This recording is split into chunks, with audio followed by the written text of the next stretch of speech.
A regular meeting to order tonight for the town of Enfield. It's July 23rd, 2026. Can we have the call to order? That is the call to order, sorry. Can we stand for the Pledge of Allegiance, please? I pledge allegiance to the flag of the United States of America and to the republic for which it stands, one nation, under God, indivisible, with liberty and justice for all. Okay, fire evacuation announcement is you can exit through the doors in front of me directly at the front of the town hall, as far away from the building as possible, or you can go left out the door and then left down the stairs and straight out the door on in the basement area, and at the same time also get far away from the building as you can. Okay, could I have roll call, please? Thank you, Mr. Chair. Ken Helinski. Here. Christy Antonio. Here. Linda DeGray. Here. John Petronella is here. Terrence Lynch. Here. Frank Alamo. Here. Joseph Muley. Here. Walter Krizel. Here. Rob Anderson. Here. And Laura Anderson is absent. Okay, thank you, Mr. Secretary. Minutes of the preceding meetings. The meeting minutes we have here are March 25th, 2026. So moved. Second. Okay. Anybody have any changes or additions? Okay, hearing none. All in favor? Aye. Okay, minutes are approved. Enforcement officers report, I don't think there is one. Steve? Nope, there is no enforcement officer's report, although I can report out at the last meeting for March 25th when we approved 341 Hazard Ave. You had all asked me to go back out during the springtime to make sure that they were in compliance with the regulations. I completed that inspection earlier in the week, and I can confirm that they were still compliant with the regulations. Okay, very good. Thank you. Public communication and petitions, there is no one here in the audience, so I'm not even going to bother to ask for someone to come up. Public communication, let's see, continued public hearings, there are none. New public hearings, there are none. Old business, none. New business, we have ARA 36, 241 Hazard Avenue. Yes, ARA 36, 241 Hazard Avenue Aquifer Certificate Renewal for Big Y Express Gas Station. Semi Jamal, applicant, Enfield Gas Realty LLC, owner, map 83, lot 52, HVBL zone. Okay, Steve, do you want to fill us in? Sure. So, just for background, so this site is the Big Y Express at 241 Hazard Avenue. The site was previously registered under ARA 2021-615 under Fast Eddies LLC. The registration expired on June 15th, 2026, and the applicant is looking to renew the registration. Activities are to remain as the following: A, underground storage or transmission of oil or petroleum, and B, oil or petroleum dispensing for the purpose of retail, wholesale, or fleet use. While the registration is currently expired, the APA regulations allow a 5-year window for renewal. This property is owned by the same owner in both applications. And then for compliance information, a site inspection was conducted where staff met on site with Lori Ann, the store manager, and Megan Nolan, the customer service specialist. During my inspection, I had found 2 active violations. The first one was there was some rock salt bags stored in the rear of the facility. Once I had pointed them out, they brought them inside during the same inspection. And then actually have an update on the second violation. So during my inspection, there was windshield washer fluid bottles that were being sold outside of the property. They weren't below a roofed structure. I had asked them to come up with a plan to bring them inside or store them somewhere else to come in compliance. And I'm happy to report that they did send me a picture showing that they've brought them inside. And I also went out and checked for myself just to make sure, and they were still inside. The waste chemicals that are kept on site are stored within an impervious container in the rear over the asphalt. A third-party company comes and picks up the that should be waste materials and takes them off-site as the containers get close to about 3/4 full. Other chemicals that are sold are in their original packaging with clear labels stored inside the convenience store. Containers were all in good condition with no leaks. The dumpster is stored on a concrete pad, and the stormwater catch basins are clean and can be seen throughout the site. And the site just utilizes regular sheet flow for proper stormwater drainage. Okay, thank you. Does anyone have any questions? Yes, Walter? So I don't know if it was the rain that we had, but the last 2 days, there's been standing water right in one of their driveways, so. But the rest of the parking lot's dry, so I don't know what the, but I don't know if it was the rain we had Monday, maybe, but I drove by this today, and there's a big puddle still there, so I Yeah, don't, it's on the left-hand side, if you look at it, kind of the left. if you look Yeah. at the picture, it's where the tanks, the driveway where the tanks are. Yeah, I noticed it Yeah. the other day. But I don't know what it means. Like I said, I don't know if it's the rain. Maybe just take a peek at it. I mean, may I ask what exactly you're asking me for me to take a look at? Are you concerned with any? Well, you said the storm basins are working. Well, obviously they're not if there's standing water in the parking lot. So that's what. Oh, I understand what you're saying. Yeah. Yeah, there's a huge puddle in front of the. Yeah. It's gone down a bit, I think, but Well, the Something- I don't not know if draining or- it yeah. was the big. Maybe we had I wasn't here. Maybe it was a big deluge of rain. it was a pretty large rain event was. we had on Maybe Tuesday. that's what it's from. Okay. Well, I'll keep an eye on it because I go by there every day. So. Okay. All right. okay, Frank? I just wondered if it could have had anything to do with the work that was done out front, the paving, the regrading. They still working on the lines. I don't know if that caused a problem now, that the water's sitting there instead of coming out into the road. Could be. I'm not sure. Between the time they raised it up several inches, grind it down, raised it up, they pitched the road. The road's beautiful, but it could be causing the water to stand now. I can mention it to the engineering department and see if the work that they had done in regrading could have caused any potential issues. Yeah, because they had to go in and fix any aprons that they disturbed. It could have been that as well. Thank you, Mr. Chairman. Thank you. Yeah. You're welcome. Anyone else? Okay. I think we can go ahead and have the motion. Yeah, Mr. Chair, I'd like to make a motion to approve the aquifer registration renewal request under ARA number 036, 241 Hazard Avenue, aquifer certificate renewal for Big Y Express Gas Station, Sammy Jamal, applicant, Enfield Gas Realty LLC owner, map 83, lot 52, HVBL zone. Second. Okay, it's been moved and seconded. Could we have roll call, please? Ken Helinski, 4. Christy Antonio, 4. Linda DeGray, 4.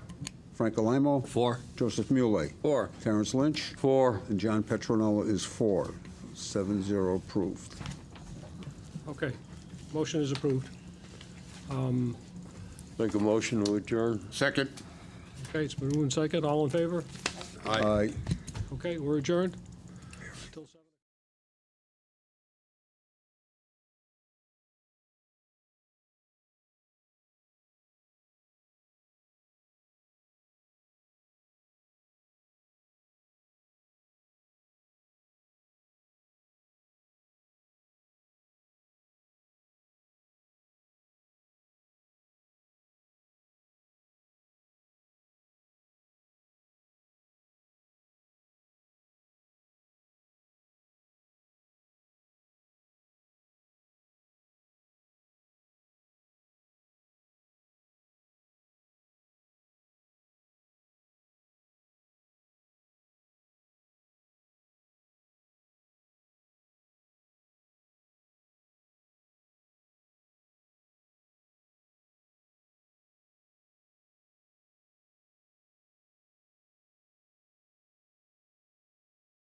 call the And, Enfield Planning and Zoning found it Commission cheaper out of regular meeting to order. It's I always go to July New York. 23rd, It's more flights, cheaper. 2028.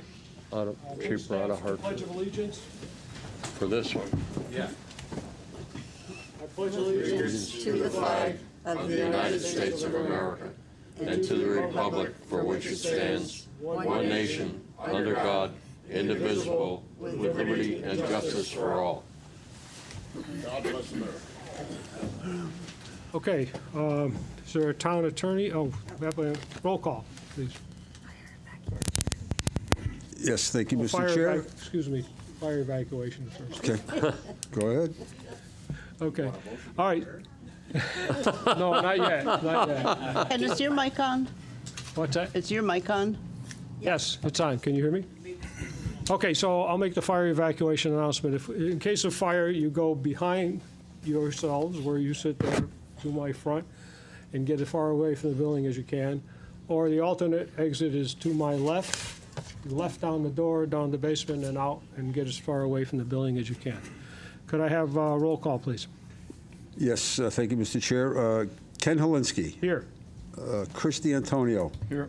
Linda DeGray. Here. John Petronella is here. Terrence Lynch, Here. Frank Alamo, Here. Joseph Muley, Here. Walter Crizel, Here. Rob Anderson, Here. and Laura Anderson is absent. Okay. Approval of minutes. Could I have a motion to? So moved. Second. Okay, it's been moved and seconded to approve the minutes of July 9th. Are there any additions or corrections to the, I'll be abstaining, Mr. Chairman. yes, okay, Mr. Chair, I did watch the meeting, so I can vote Okay. on the minutes. very good. Anyone else? Okay, all in favor of accepting the minutes? Aye. Opposed? None. Okay, Abstain. Abstain. abstain, excuse me. Town attorney report, I don't believe we have anything. Zoning enforcement officers report, we don't have any of those either. Public participation, at this time, I would like to ask anyone who would like to say anything to the commission tonight, but only items that are not on tonight's agenda. So, does anyone have anything they would wish to talk to the commission about?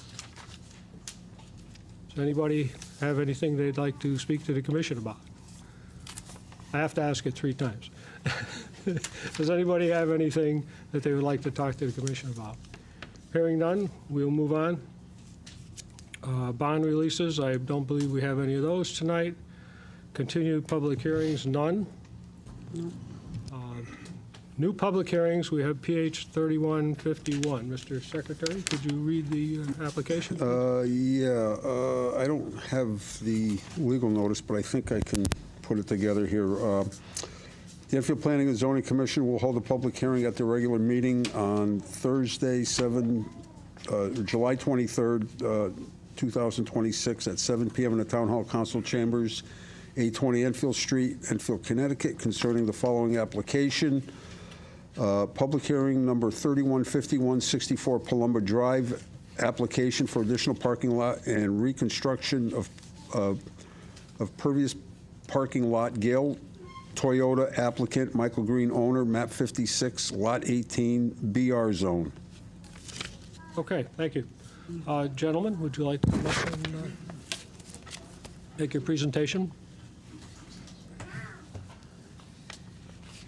Please make sure you press the red button and speak into the microphone, or if you want to use the handhelds, those sometimes work better. And could you each state your name and address for the record, please? Good evening to the record. My name is Guy Hesketh. I'm a licensed professional engineer with F.A. Hesketh and Associates, and our corporate office is located in East Granby, Connecticut. Michael Green, and the corporate office is 50 Palumba Drive, Enfield, Connecticut. Thank you. Okay. Go ahead, gentlemen.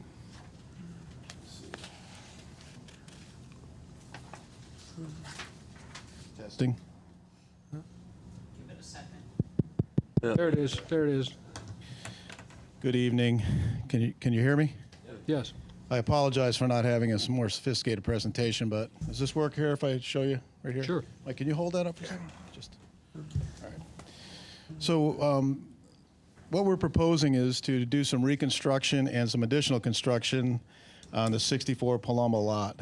You're familiar with, if you come up Palumba Drive, up on the left to the north of us is the Gale Toyota parcel. That's under reconstruction now, as you're aware. And the parcel that's just to the south of that is an office condominium located at 64. And if you come in, it's got a driveway that comes in, and then parking peels off. And we got the southern parking field, and then there's what we call the northern parking field that's located right here. And what we're proposing to do is to reconstruct the northern parking field by reclaiming the material that's there, pushing it a little bit closer to the building. Your regulations allow a 10-foot offset to the building. We're going to push it a little bit closer. The one that's on the south actually touches the building.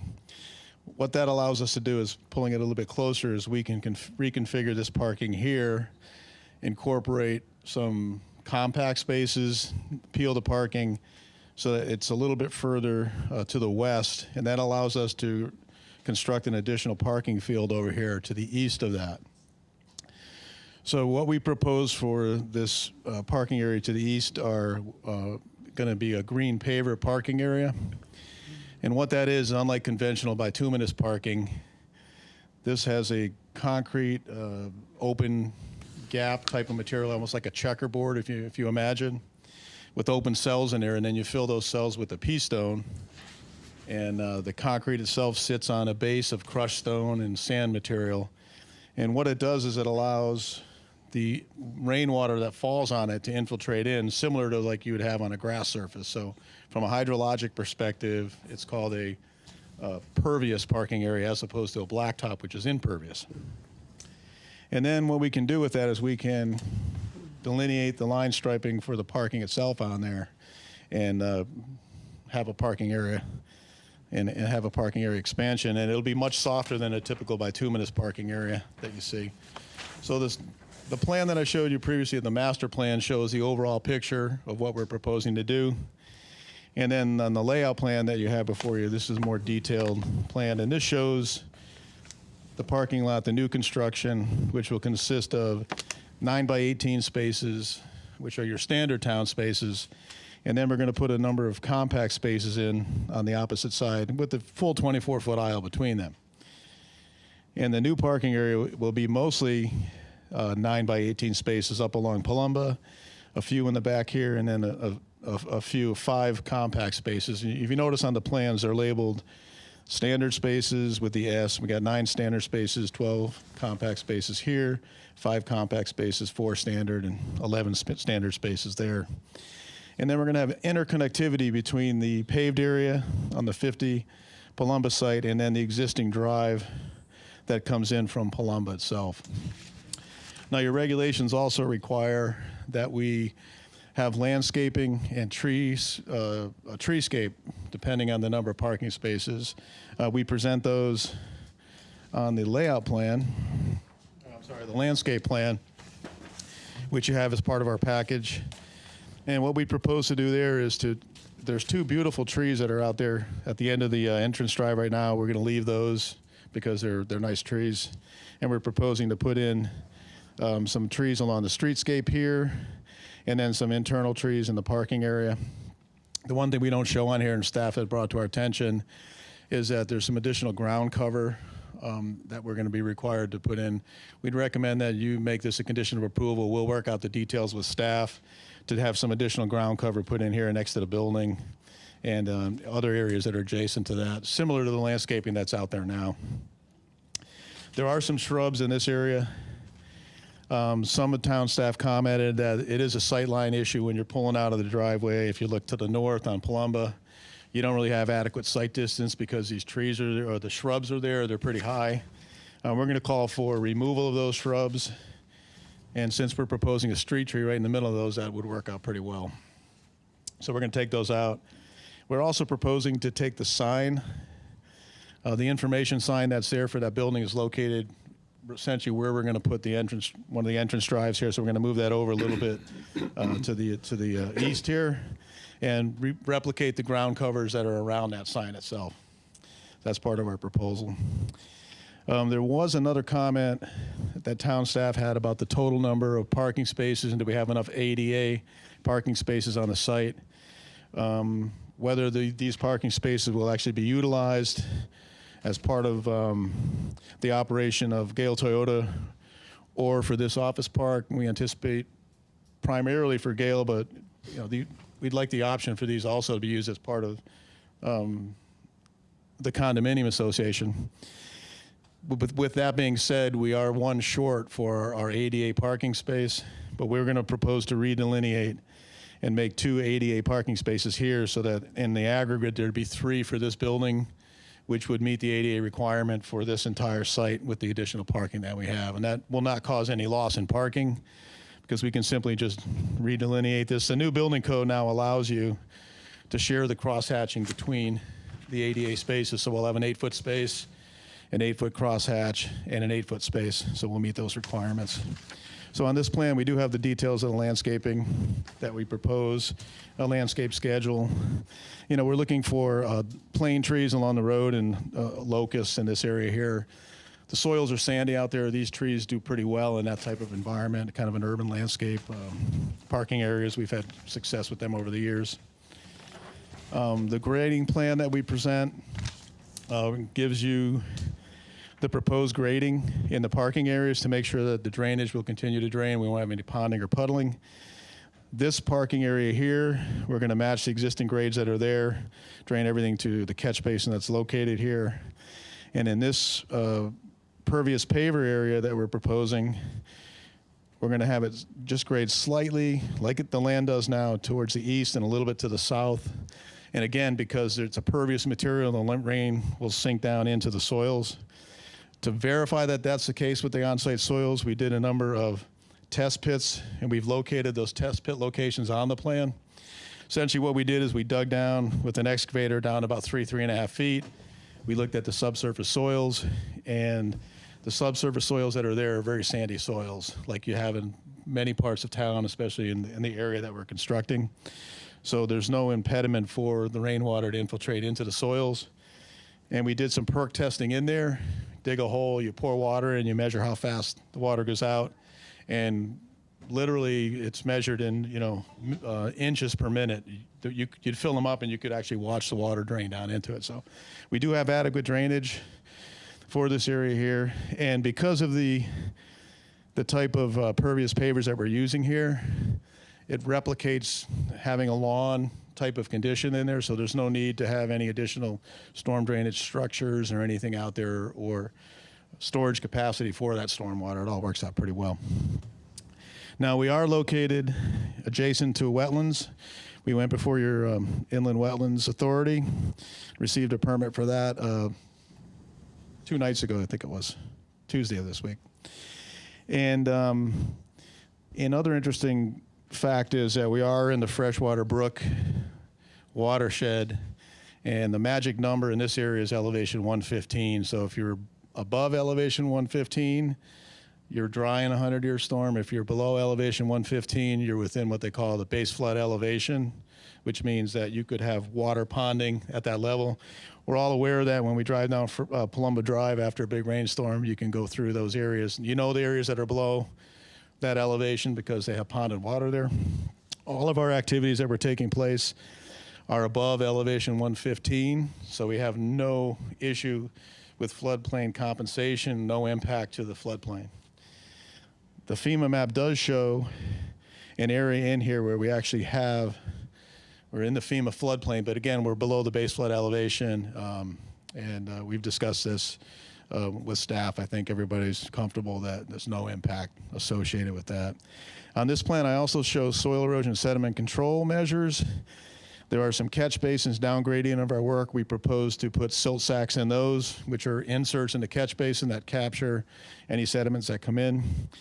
We don't really anticipate there'll be really any sediments leaving because once you remove the pavement, do the work, the sandy soil will absorb 90% or so of the rainfall that falls on them. But we do have precautions for that. We have a silt fence erosion control around the downgrading perimeter of the work. And we have a temporary soil stockpile where we have also silt fence erosion control for perimeter controls and a construction exit that we're proposing to put in here. So those meet not only your town standard for soil erosion sediment control, but the Connecticut Department of Energy and Environmental Protection standards. And we do have on our plan, in accordance with the DEEP requirements, soil erosion, sediment control notes, a description of the erosion control devices, and then we've got a construction sequence that we have on there. And then the log for the soil profile that we found, we kept on the plan here. That's usually a standard engineering practice. And then the other plans here are just details. You'll see on the detail sheets. One interesting thing we're going to do here is to make sure people don't drive off the edge of that parking lot rather than a guide rail or something of that nature, because it's not going to have a curb on it. We want it to be soft, kind of a soft landscape. We're going to propose some wood posts at the end of each space so that somebody can't drive off into the grass. It's just an 8-inch diameter wooden post, either cedar or pressure treated, depending on what we can find available for that. We've got some details of the pavers here, silt sack, the erosion control devices, in case you want to look at those and get a little more detail. And then this is the existing condition plan that we did to make sure that we had accurate depiction of the site and the scale accurate base for which to do our design. We actually went and did a high-intensity field survey of this area from this point north. We didn't get the whole parking area or the site down below where we were doing our work. We just noted that on the aerial. But this is all high-resolution, detailed topography and existing conditions depicted on the plan. And that does show, we superimposed over those the FEMA flood lines that you can see here. So the FEMA flood line technically goes through the parcel, but the base flood elevation itself is at the elevation 115, which we have delineated down here on a dark dashed line. So everything below this elevation is within or below the base flood elevation. Everything above it, we don't anticipate there to be any flooding unless there's a major storm associated with that. But it meets the standard engineering standard. And that's it. So having said that, we'd certainly be glad to answer any questions you may have, and then if we can, discuss the recommended conditions of approval. Thank you. Okay. Does anyone from the commission have any questions or comments? Linda? Just a couple of things through the chair to the staff. I saw the notes where it says an operating agreement is subject to review by a town attorney, and then that's one thing, and then the lighting plan, is there any changing to your lighting? No, there's no proposal to do any type of exterior lighting. Any changes from what's there today. Okay. All right. And if there were a change, we would certainly discuss it with staff and work out with them. Okay, thank you. And you can answer my attorney question. Thank you. Yes. Okay, so, yes, actually, our conversation with preliminary application did discuss lighting, and they know that if there were to be any, there'd be a lighting plan with dark sky compliant heads. And, yeah, so this, the requirements for retail sale of new and used motor vehicles in our regulations is very detailed as to this operation agreement. So this is something that will have to be categorized with the town attorney and the applicant and filed on the land records.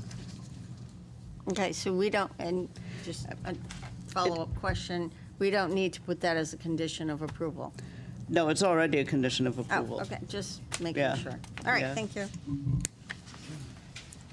Anyone else? Frank? I was just wondering why the additional spots? Did you fall out of compliance? The spots there aren't adequate now, or why are we adding spots? Is it bigger footprint coming, or? No, I think the immediate need is for the reconstruction exercise that's taking place over there. Yep.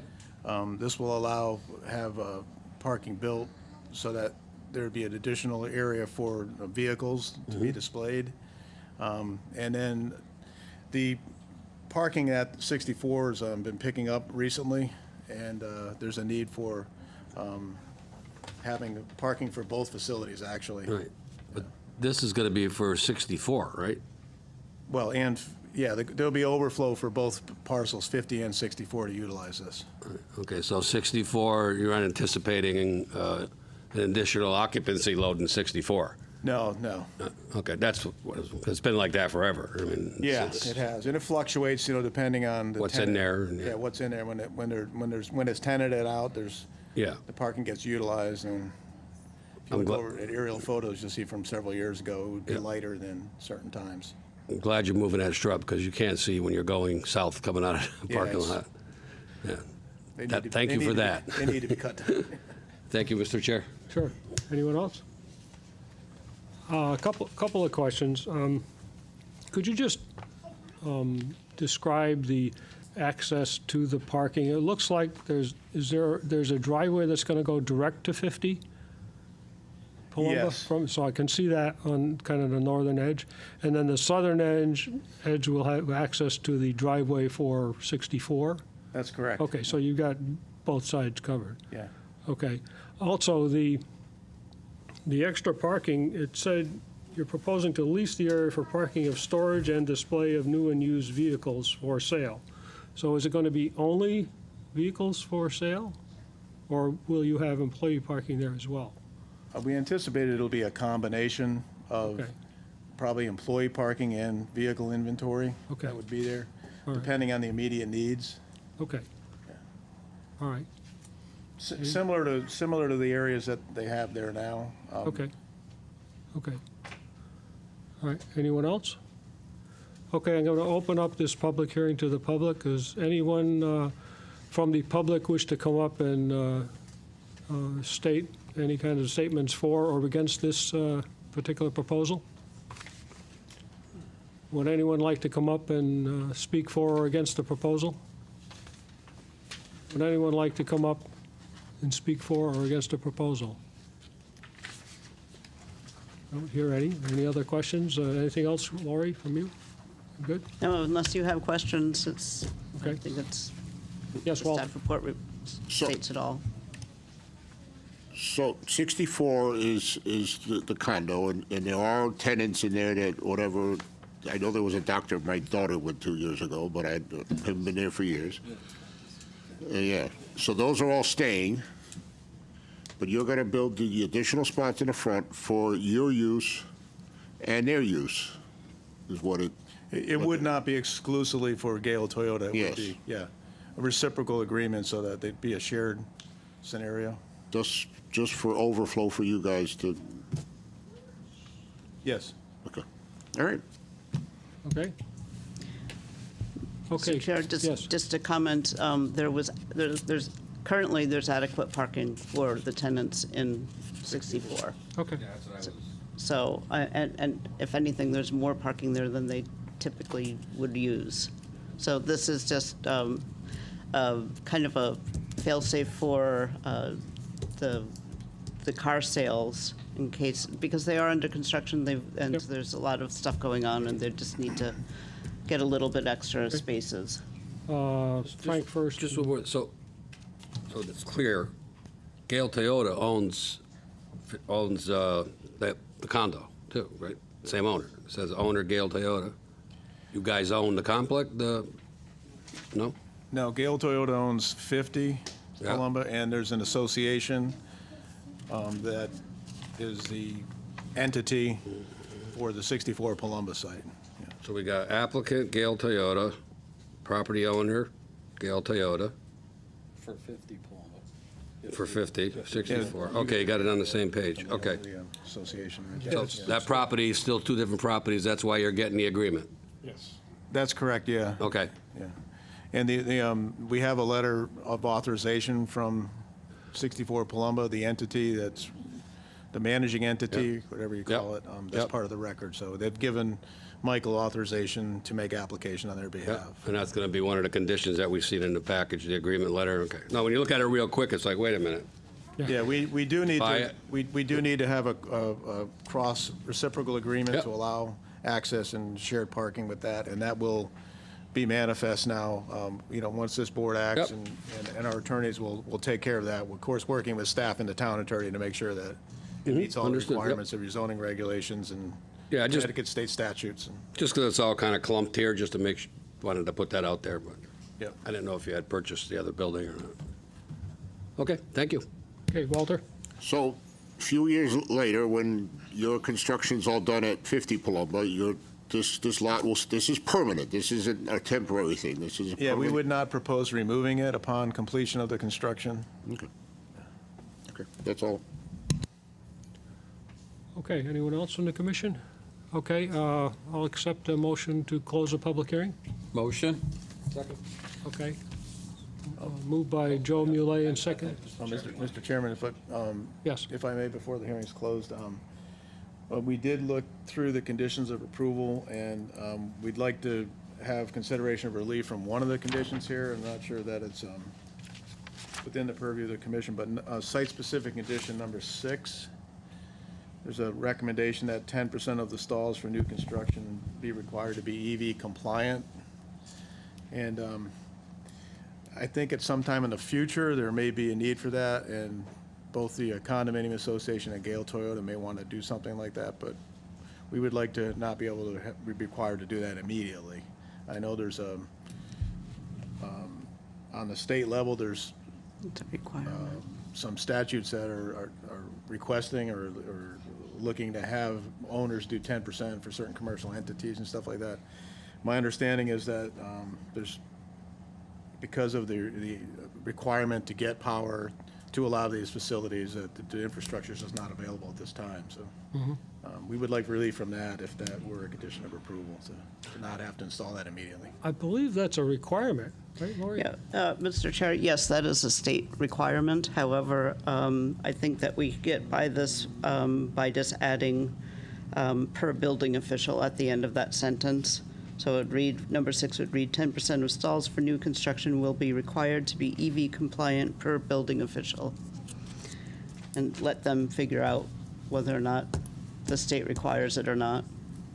Because Mr. Hesketh speaks the truth that we don't have the infrastructure to do all of this. So it's a nice thing to require, but if there's no energy, there's no energy. Okay. Linda?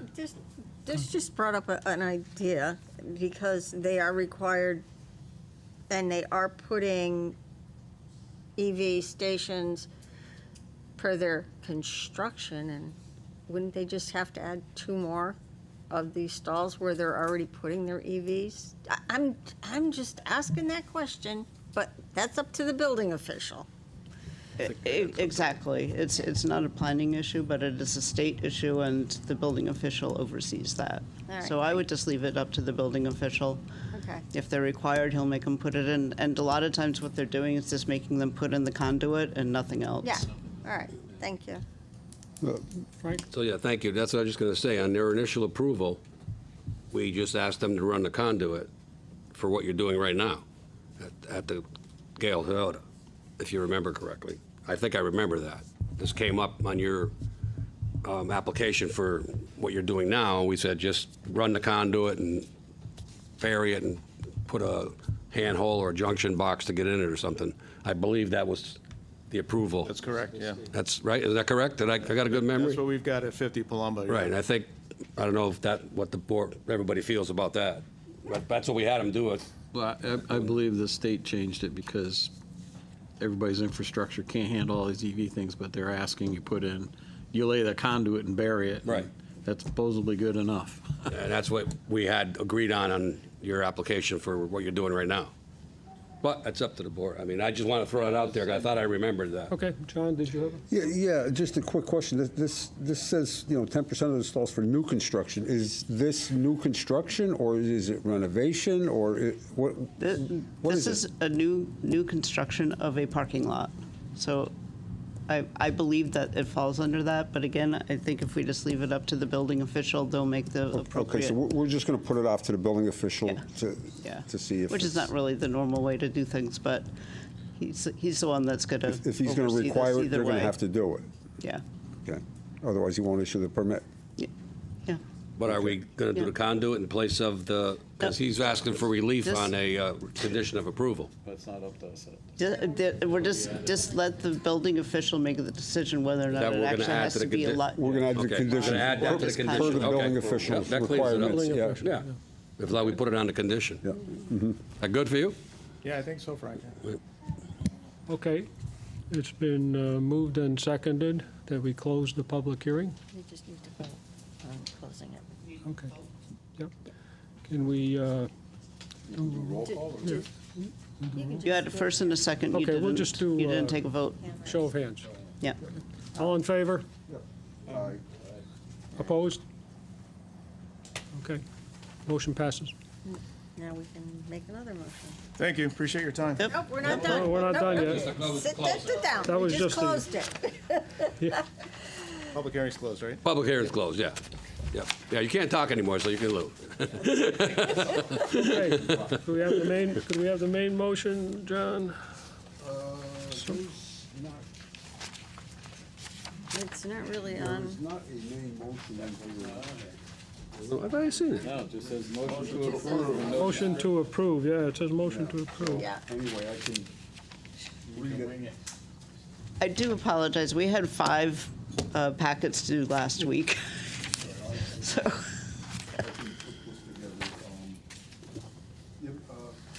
Yeah, Mr. Chair, I'd like to make a motion to approve public hearing number 315164 Palumba Drive, application for additional parking lot and reconstruction of previous parking lot, Gale Toyota applicant, Michael Green owner, map 56, lot 18, BR zone, with the 32 conditions listed, and site-specific condition number 6 would be altered to read as follows: 10% of the stalls for new construction will be required to be EV compliant per the building official's requirements. Okay. Second. It's been moved and seconded. Could we have roll call, please? Yes, Ken Helinski, 4. Christy Antonio, 4. Linda DeGray, Or Frank Alamo, 4. Joseph Muley, 4. Terrence Lynch, 4. and John Petronell is 4. 7-0. Passes. Okay, it's unanimously passed. Congratulations, gentlemen. Take care, guys. Okay, next item on the agenda is PH 3152, 54 Hazard Avenue. John? 64 Palumbo Drive. Yes, another public hearing here. The Enfield Planning and Zoning Commission will hold a public hearing at their regular meeting on Thursday, July 23rd, 2026, at 7 p.m. in the Town Hall Council Chambers, 820 Enfield Street, Enfield, Connecticut, concerning the following application.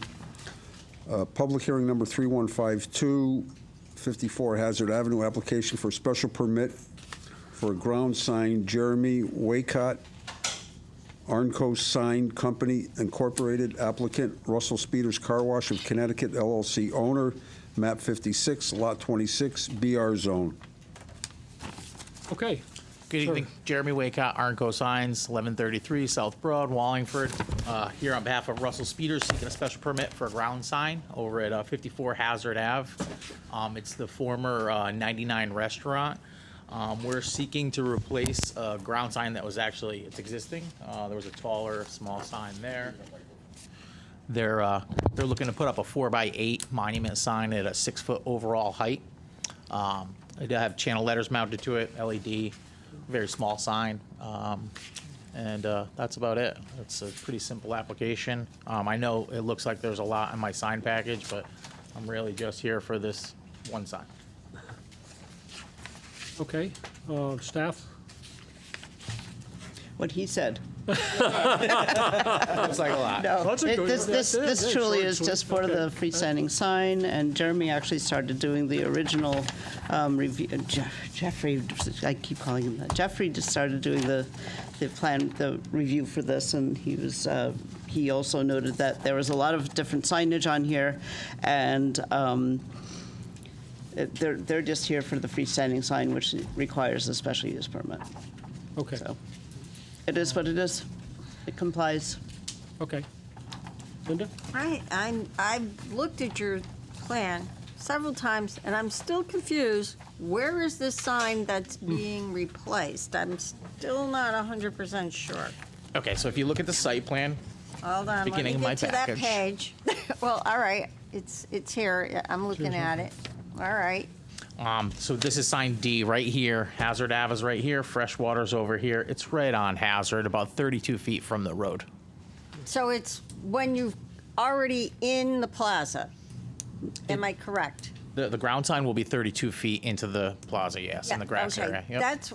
That's where I'm like, From the road. Yeah. right. From the road. That's so what I it's- was confused. It's like, I'm confused, but it was just too much detail. Thank you. Yeah, no, Yeah, I was yeah. confused because there was so much detail, and I'm like, where? Okay. Anyone else have any questions or comments for the presenter? I just asked them all. I do have a question. What about the other signs that are all there? The entrance to the car wash, the don't come into the vacuum cleaner part? Those are the directional signs you're talking about, Yeah, these smaller yeah, ones? yeah. I mean, that's really just because, have you ever been into a Russell Speeders car wash? They're very busy, there's a lot of people. Yeah. And there's a lot of people that are trying to go the wrong ways. Yeah. So, I mean, that's really what it's about, it's just directing people into the flow of traffic. But we're not approving that particular plan No, tonight. We're no. just approving the sign that's in front of the car wash closer to the road. As Jeffrey and I were discussing, those are really zoning permits. Okay, gotcha. Okay. All right, since this is anybody else from the commission? Okay, since this is a public hearing, I'd like to ask anyone from the audience who would like to come up and say anything for or against this petition. Would anyone like to come up and say anything for or against this petition? Would anyone like to come up to say anything for or against this petition? Hearing none, I guess we're pretty much all set with that. Go ahead, Joe. Motion to close the public hearing. Okay. Second. Okay, all in favor? And Terrence. Aye. Okay, motion passes. Okay, I guess we just need the regular motion. Yes, Mr. Chair, I'd like to make a motion to approve public hearing number 3152, 54 Hazard Avenue, application for a special permit for a ground sign, Jeremy Waycott, Arnco Sign Company Incorporated, applicant, Russell Speeders Car Wash of Connecticut LLC owner, map 56, lot 26, BR zone, with the 25 conditions listed. Okay, could I have a second? Second. Okay, it's been moved and seconded. Is there any discussion on the motion? Hearing none, can we have roll call, please? Yeah, Ken Helinski, Four. Christy Antonio, Four. Linda DeGray, Four. Frank Alamo, I'll be voting no. I'm not going to support this. I voted no on the original application for the car wash. I didn't feel it was the right place for it, and I still feel that way, so I'll be voting no on this as well. Thank you. Joseph Muley, Four. Terrence Lynch, Four. and John Petronella is for. Okay. Motion passes 6-1. 6-1. Thanks a lot, have a good night. Okay. Moving on. Business, new business. Our next order of business is SPR 1970. Yes, SPR number 1970, 565 Enfield Street, application for site plan review for food trailer. Ronald and Lorraine Urea applicant, Salinel LLC owner, map 33, lot 274, BL zone. Sorry if I mispronounced anything. Yeah, that one's next week. Yes, we skipped one. Yeah. Next time. That one's next time. Okay. Okay, welcome. Could you please both say your name and address for the records? Lauren Urena, 4 Astor Street. Ron Urena, 4 Astor Street. Okay, great. So, would you like to make your presentation here? Or- So we wanted to just start off giving you guys a little bit of background information about who we are so you understand where we're coming from as we apply for this project. I'm Lauren Urena. I grew up in Enfield, have always lived in Enfield, graduated 2010 from Enfield High School. I moved out briefly when I was in grad school, but I always knew that Enfield was my home, where I always wanted to end up. My name is Ron Urena. I actually am from the Dominican Republic, but I lived in Worcester for most of my life, and when I met Lauren, she told me that she would never leave Enfield, so she dragged me along, and now I've grown to love Enfield, and proud Enfield resident.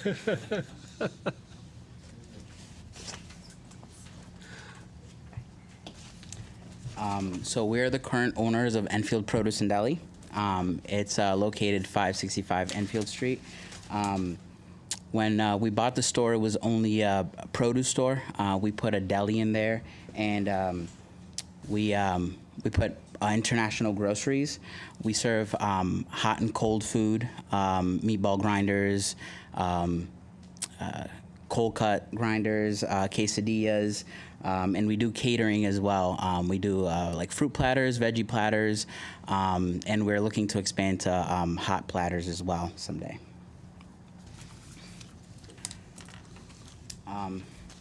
So we've done a lot of sponsorships in the town. We've done several road races, and we've been part of several community events.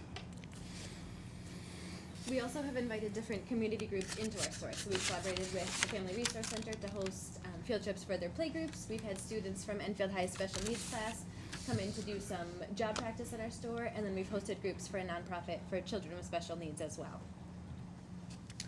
So we've collaborated with many different organizations around town. We also have something in the store that we're really known for. It's the giving board. Customers are welcome to buy any item from the menu, and they put it on the giving board for anybody that is in need of a meal. They always have a place to eat. And this is one of the biggest projects that we've accomplished. Excuse me, could you talk into the mic? Oh, sure. Yep. You gotta share it. Yep. In 2003, we wanted to have a mural painted on the side of our store. So we worked together with an Enfield artist, Chris Gann. We hosted a community paint day where he had it set up like paint by numbers, and everyone was able to come out and the community helped paint, and then he finished it off into the mural that you see today. Oh, yeah. Which brings us to our current project. So we would like to put a food trailer behind our store. It's called De Lo Mio Street Eats. What it means is literally means of mine, but what it actually means to us is of our people, and we find it to be to have a sense of community, a sense of belonging in Enfield. We'll be serving like Latino, Dominican Latino food. And it's actually currently being painted right now by the same artist that did our mural. So that picture was yesterday. It actually looks different today. Serious work in process. We had originally proposed to have it alongside of Montana Road, but the police department had some concerns with the traffic line of sight, so we decided to move it into the rear parking lot. So now it's going to be located behind the building. We currently have a variance to allow 43 parking spaces, so it's not going to interfere with any of the current parking spaces. There's no changes to landscaping at all. The only change to the exterior of the building is we'd like to just install an outlet so that we can power the food truck, so we don't need to be running the generator. There's no noise concerns because we won't be running the generator. For the fire department, it will always be 10 feet away from the building and 10 feet away from any vehicles. And the police department had confirmed with traffic, there's no traffic issues with this location. It's not blocking the site to the road anymore, not blocking any entrances or exits to the parking lot.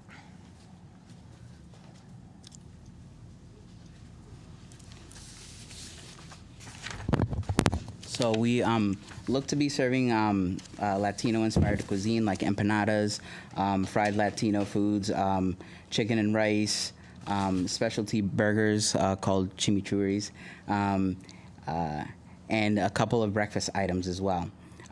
We'd be having like flexible hours. Oh, sorry.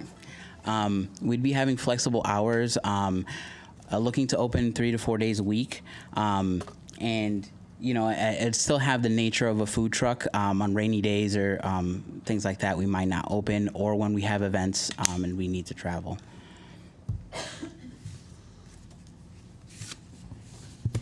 Enfield has a regulation that requires permission from brick and mortar restaurants within 0.5 miles in order to operate a food truck on private property.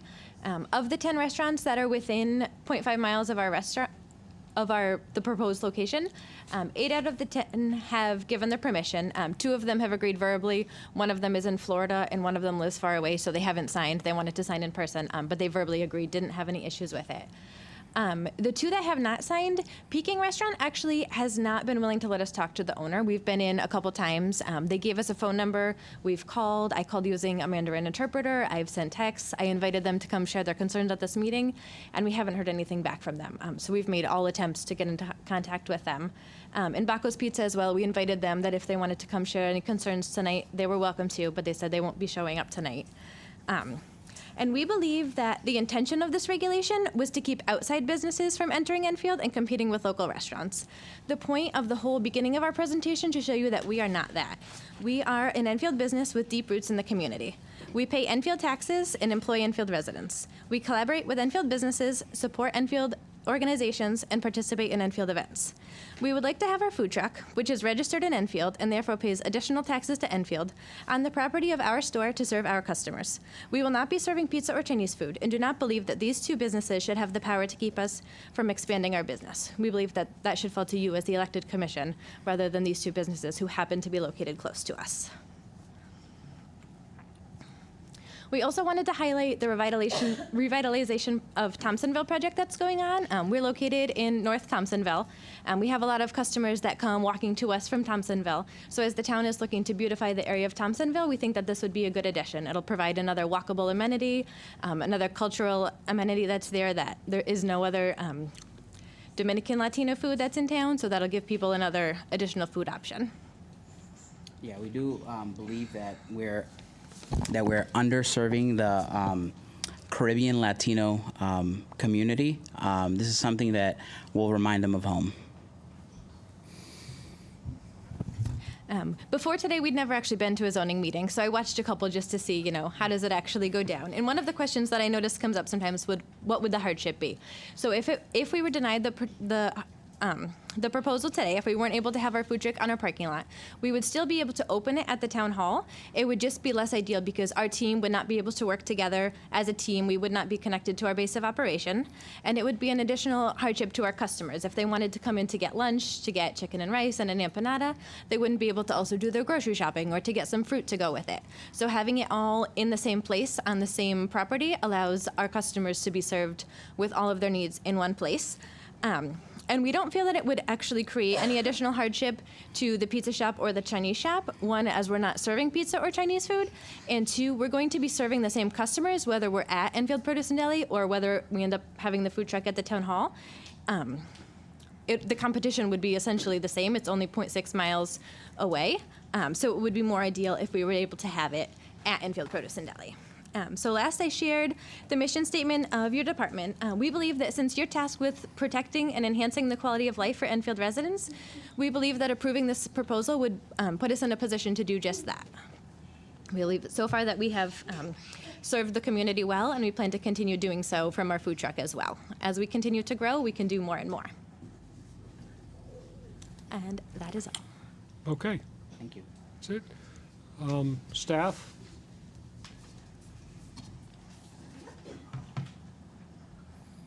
Staff is consulting over there. Thank you, Commission. So, as the applicants have stated before, this is an application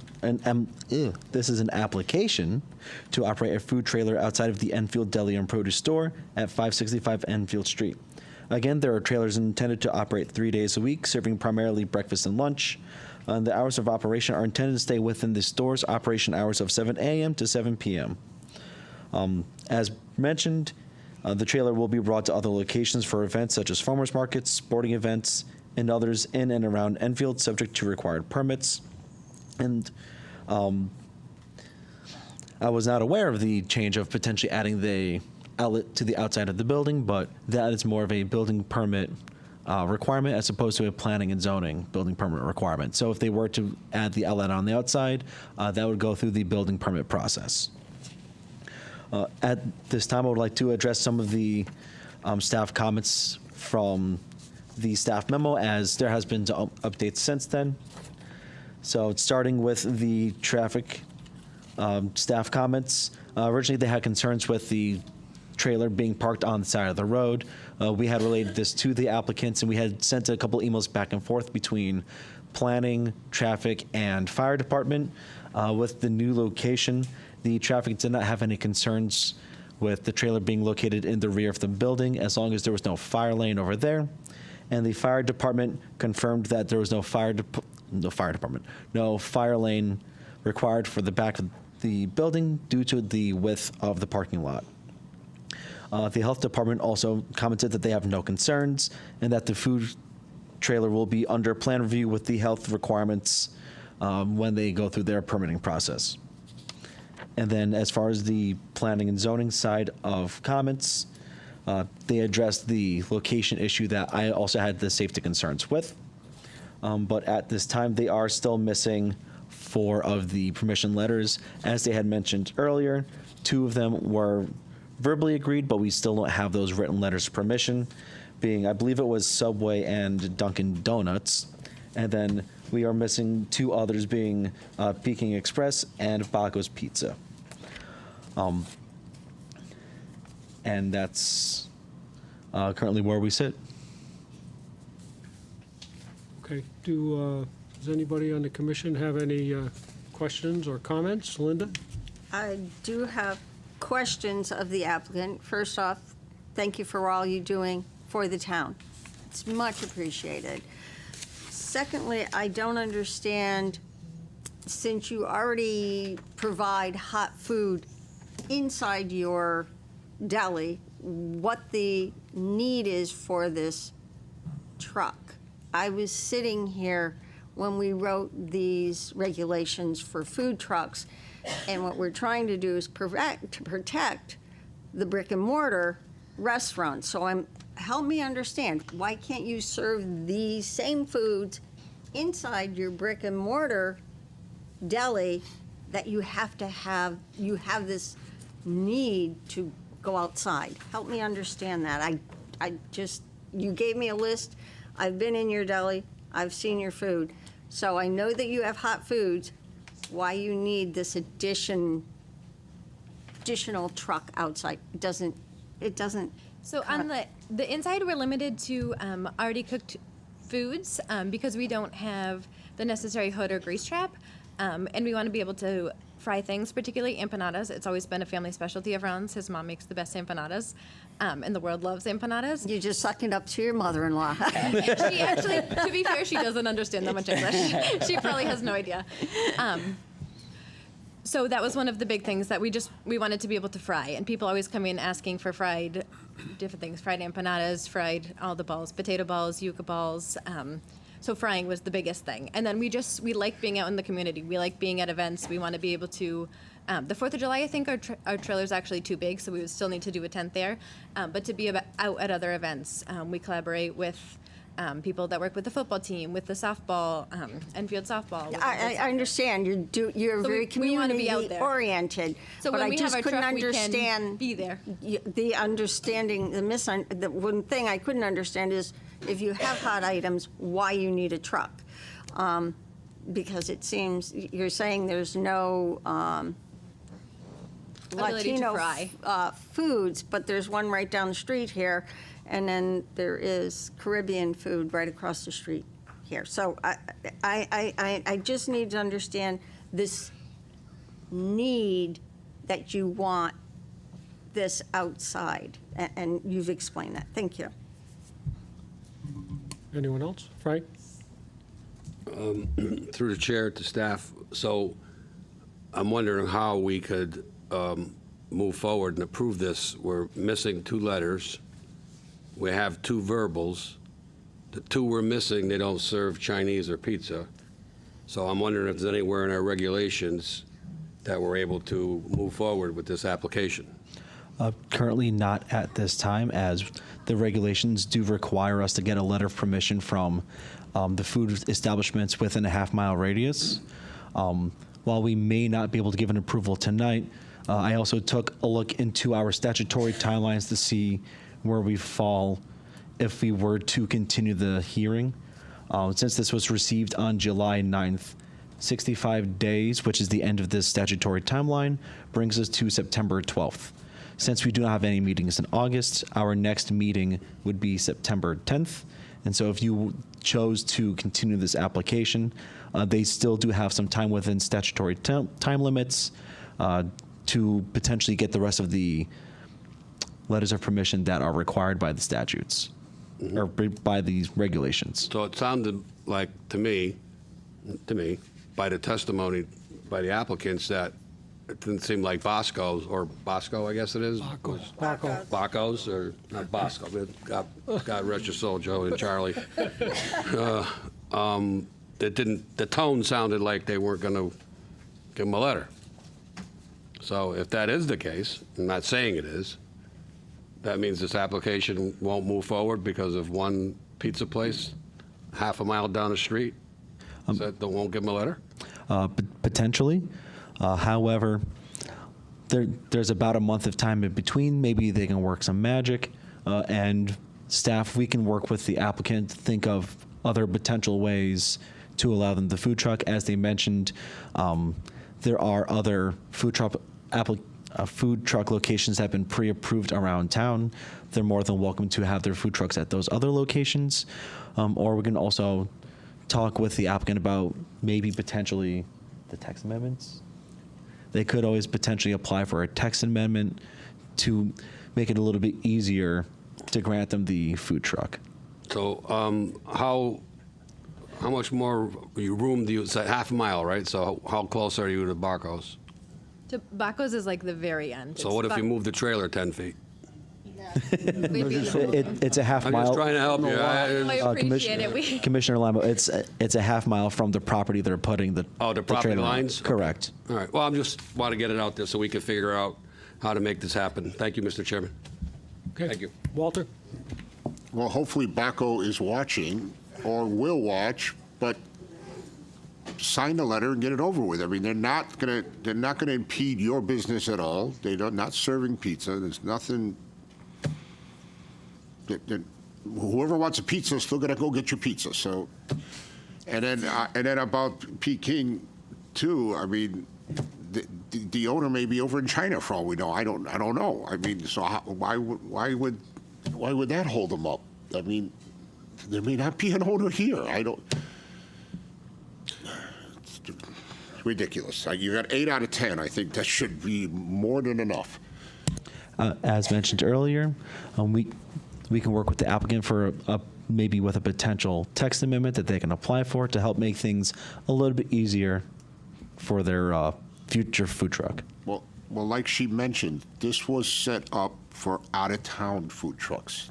No, it wasn't. It was set up for town food trucks. I know that, but it was set up for out-of-town people to not come in and take business from town people.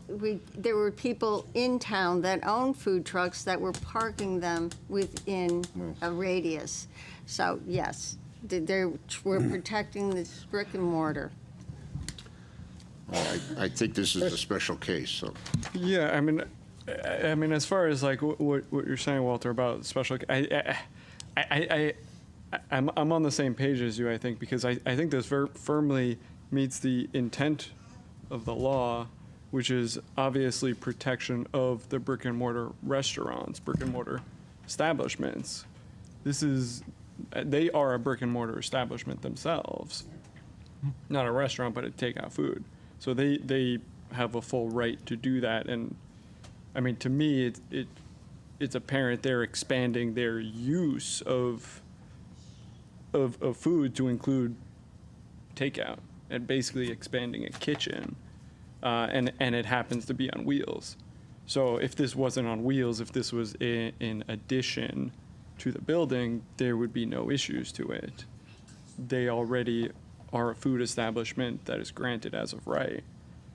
So, I think it firmly meets the intent of the regulations. They clearly did due diligence. It's a lot of, for the record, I do live on Montana Road, right up the road. It's a great walkable neighborhood for exactly this reason, because you can walk to different restaurants and facilities. That's walkability. I love having that in town. But needless to say, I mean, it's obvious they are a food establishment already. So it meets the intent of the regulations, and they got Intent is 8 out one of thing, 10. but the regulations are very clear, and we have to follow what our regulations say. You know, I have great intent to, agree that these people are doing a great job. I believe they are. But we have regulations that we have to follow, and we keep trying to bend them just because these are wonderful people. That's not how the regulations work. I mean, These are our regulations, clear and cut. Yeah, I mean, they brought to us a great personal story, but frankly, I think the personal story is irrelevant. I mean, it's great that they add to the community, and sure, that's a nice feeling, but they're a fairly long-term food establishment. So that's the way I see it. I take the personal business out of it. I think John, did you? I disagree with my colleagues, except for Commissioner DeGray. It does not meet the intent right now. I don't feel that we should be, the burden is on the applicant to comply with the zoning regulations. The burden should not be placed on us to reinvent the zoning regulations, to make exceptions. We seem to do that quite often with this commission. I certainly don't appreciate doing that. We have regulations. I think that we're bound by them, and we should use those, and that's how we should be acting. We should act accordingly on that. If they need, we talk about Bacos and Peking. Well, I see from what I'm seeing, there's 4 letters that we don't have. 2 verbals is not written, so it has to be written. So we have to have that. So I think, the intent of the regulations is that they need, if it's 10, it's 10. That's what we need. And that's how we should act on it. And again, with Commissioner DeGray, she was here for the food truck. I think I was here for some of that when I came on originally. And I remember that specifically, and it was to help protect some of the brick and mortars. I understand that there are brick and mortars as well, but we bend the rule for one applicant. It opens up floodgates for everybody to come before us looking for the same considerations, and I just don't like going down that path. Thank you. Walter. Can you put the picture back up of the painted? The food truck? Or the painting Why on are the we wall? calling that a food truck? The food trailer or the mural? It's a trailer. Food trailer, yeah. Is Is that what you want to see, the trailer? Is the regulation say trailer or truck? The same. It says mobile food vendor. Mobile food, okay. Okay. That I had a loophole for you. I appreciate it. Yeah, Rob. So they have to have 100% of the businesses in the half-mile radius. That seems excessive. I know that's what the rules are. I know that's how it's written. But given the ability for one business to hold up another business, that just seems excessive.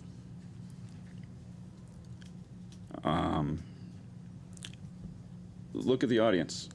We haven't had this many people in here since I've been here. I've been here a year and a half. And this is the first time we've had this many people here. So if a text amendment is an option, if a waiver is an option, if there's options that are out there, I think they should be explored. I understand what you're saying about, how the rules are written, and I agree with what you're saying, but just because the rules are written a certain way doesn't make them right. So, Again, that's up to the applicant to do their work, not for us to do their Right, work. but you're asking them to get 100% signatures. That's what the and regulation said. That doesn't mean the regulations are I'm right. not saying they're wrong. I'm not saying you're wrong. I'm just saying this is what's before us. This is what we have to look at, but yet everybody wants to bend the rules or bend the regulation for these nice people, and we've done it in the past, and it opens up a Pandora's box. And they have options that they can explore, but it's not up to us to give them those options. It's up to staff. These are the people that we want. Yes, I'm not saying that they're not the people we want. I want these people. I go to that place, all right? There, I said it. But I'm just saying, this is what's in front of me. So one of the common complaints I hear about business in Enfield is it's too restrictive. I don't think so. After all the applications that come before us and we approve, I'm just telling you, I hear it repeatedly that the regulations in Enfield are too restrictive. It's too hard to do business in Enfield. just because somebody says it doesn't mean it's true. You know, if you say a Some- lie enough times, it becomes true. Sometimes perception's reality. If that's the Again. perception, maybe it's true. I don't think it is. Okay, where did the half mile come from? Oh, that came because of a brewery that was in Enfield was allowing food trucks to park there, and other brick and mortar stores got wind of it, and then there was this whole thing, and we had a big, huge public hearing. One other brick and mortar store. There was several. It only takes But one, it only takes one. But No, then we that's had. what you're a- talking about. I know but- exactly what you're talking But about. then we had a big public hearing. The public spoke, and when we wrote these up, this was what it was determined, and it was, the public agreed to it, and we put it in our regulations. But where did the half mile come from? I don't remember. I mean, I'm old. it was arbitrary. Sounds like it's arbitrary, Well, in my and they opinion. were saying, you can have a truck within a half mile, but it can't be sitting there more than a certain period of time. It has to move. It can't be there 5 days a week. It has to move. It's a food truck. It's a mobile vending truck, so they can move. And if they're not making money in one spot, they can move to another spot. It was to protect that business from losing money because people would go to a place where the food was quick, a little less expensive, and that was the determination. It sounds like we never thought of other possibilities when we set up this regulation, that there are many other possibilities that could happen. This happens to be a unique possibility that was not thought of, I think. I mean, I know what you're saying. Right. Nobody- You know, I can understand a restaurant, been there for years, they don't want a food truck next door coming to compete with them. That's a temporary type of food truck thing. So I can understand that. But then we were opening it up to other restaurants doing the exact same thing and then losing parking spaces and creating other issues. I'm just, Another Right. comment. You know, we're always looking at the applicant like they're the only person in the room. And we got to do whatever we can to approve the application for the applicant. And again, I disagree with that philosophy. We got regulations that we're bound by. And here we are, we're talking about trying to invent a way to approve this thing. Again, I can't disagree with that more. Nobody's considering the other people, the people from, whether it's Baco, Peking, Dunkin' Donuts, Gaetano's, or what. They have rights too, by the regulations, and we should be acting accordingly to that. But they do have rights of certain, whatever, call them what you want, protections under the regulations. And to ignore that and ignore them, I think is a disservice. You know, we're not taking the regulations as a whole for everybody, for all people. We're just singling out the applicant and going by them. So I just think that we got to consider all. And again, we're bound by the regulations. And that's it. I don't think we should be inventing and looking for ways to circumvent the regulations for every application. Thank you. Okay, but what happens when the companies who have been contacted are unresponsive? That are not responsive? They're unresponsive. That's not our problem. That burden is on the applicant, okay? That's for them to get that written. If they can't get it, they can't get it. That's the way it is. But the burden is on them. It's not to be placed on us. And that's what we're talking about, is let's put it back on us. So let's make a concession because they can't get it. That's not what we should be doing.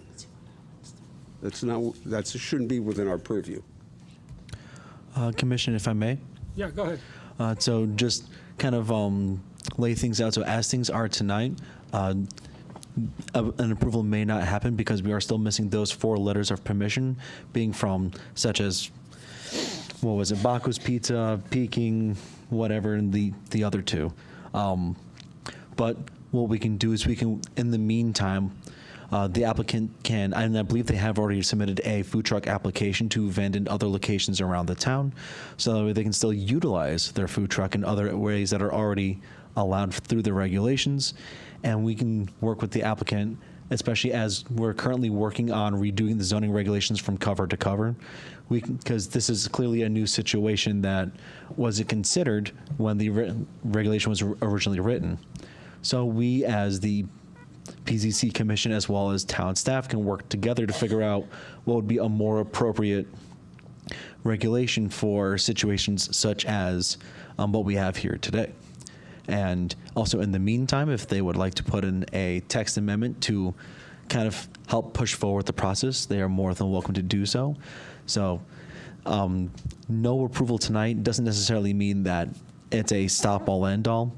It just means we can push it forward to September, try and get those remaining letters of permission as required by the regulations today. They can get that food truck permit situated so that way they can start operation prior to their approval for on the site, and then work on the regulations to make it easier for situations such as what we have tonight to be easier for the next application that comes in. Okay, thank you. Well, Frank, you had something? I hear what everybody's saying, and I got a little uncomfortable with the way this thing is written, not about the contents of it, but it's not a good picture when the other 10 people are involved in a regulation. They need to be involved and step up and write a letter yes or no, not just ignore somebody. I mean, we have our regulation, the Enfield Town Planning and Zoning Regulation, being controlled by an outside entity. There's no there's no responsibility on their end. I mean, they should be made to send in a letter, yes or no. Like Peking, somebody said maybe he's in China. Well, the applicant should have the right to send a registered letter and have a receipt come back that it's undeliverable. There's got to be some kind of process that there's a back and forth. Somebody can't just bury their head in the sand and say, I'm not going to answer, or, oh, it's personal, I don't like you. They should be, because they're within that half a mile, we're talking about them in our regulation. They can't just sit there and do nothing. It has to, you got to say to them, look, these people are putting in an application, they send a letter, you answer. You have a problem with it or not? Because that's not fair to them either. So that's maybe not, I'm not going to say poorly written, but maybe the regulation should have included some kind of due diligence on everybody's part. I mean, it's not fair to just have a business controlling us and controlling them. It's not right. So that's my spiel, but I don't know. Thank you. Okay, Joe? As much as I like this, I would love to vote for it. I'd have to agree with Commissioner Petronella. With that said, I would have a suggestion that you contact your council representative and have them help you contact these people and maybe go there with you and move this along. Because I think we could technically table this till September. That's my suggestion. Yeah, we have to. It's not, I have to agree with the other commission, it's not our responsibility to chase these people for you. We have regulations, we have to follow them. If down the line wants to be some kind of text amendment, we can debate it and decide on it, but for right now, I think that's why you elect council members. Contact whoever it is and have them help you. That's my suggestion. Thanks. I'm just thinking that, based on what Frank said about people not responding, I mean, maybe there should have been something in the regulation that said they have 60 days to respond. Right. Or 90 days, or whatever it is. Exactly. There's got to be two-way street. Exactly. And if they don't respond, then it's a yes. Or even just a certain percentage of them. That's totally wrong. I don't understand. The burden is on the applicant to get an approval, not to get a no, but an approval. A no or no response would be deemed no response, so it'd be considered no vote. That's the law, basically. I mean, if any way you want to look at it, but you can't compel a business, compel them to respond. Either way, yes or no. If they don't want to respond, they don't have to respond, and you have to accept it as a no. The regulations state that they have to get an approval from the business. So a no response would have to be considered a no. So that no response, that same business also has the right, if they went ahead and did it, to file a zoning complaint. They could sit there and say, I'm not going to respond, I'm not going to say anything. They go ahead and do it. That same business has authority to file a complaint. So it needs to be fair, back and forth. Well, if we Commission, if I may?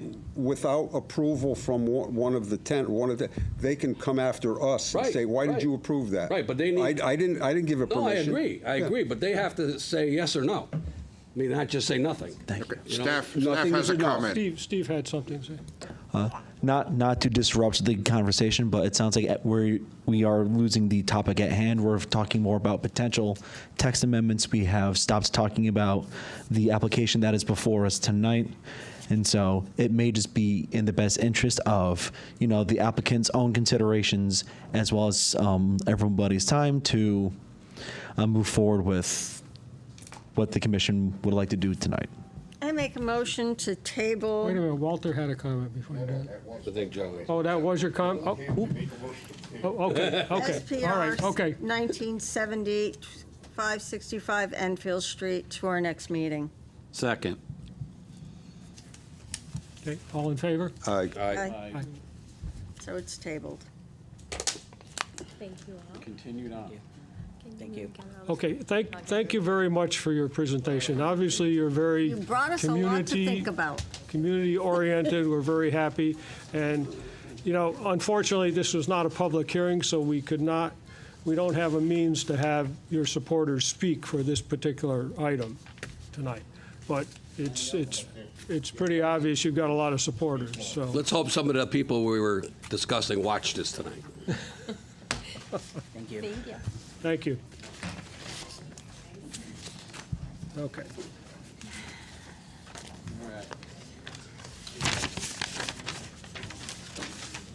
Hey, Want a break? we don't need a break. Okay, 10-minute break. Oh, we need a break, that's right. 5 minutes. 5 minute? 5 minutes. Okay, 5-minute break. Hey, every policy and procedure.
All right, back in session.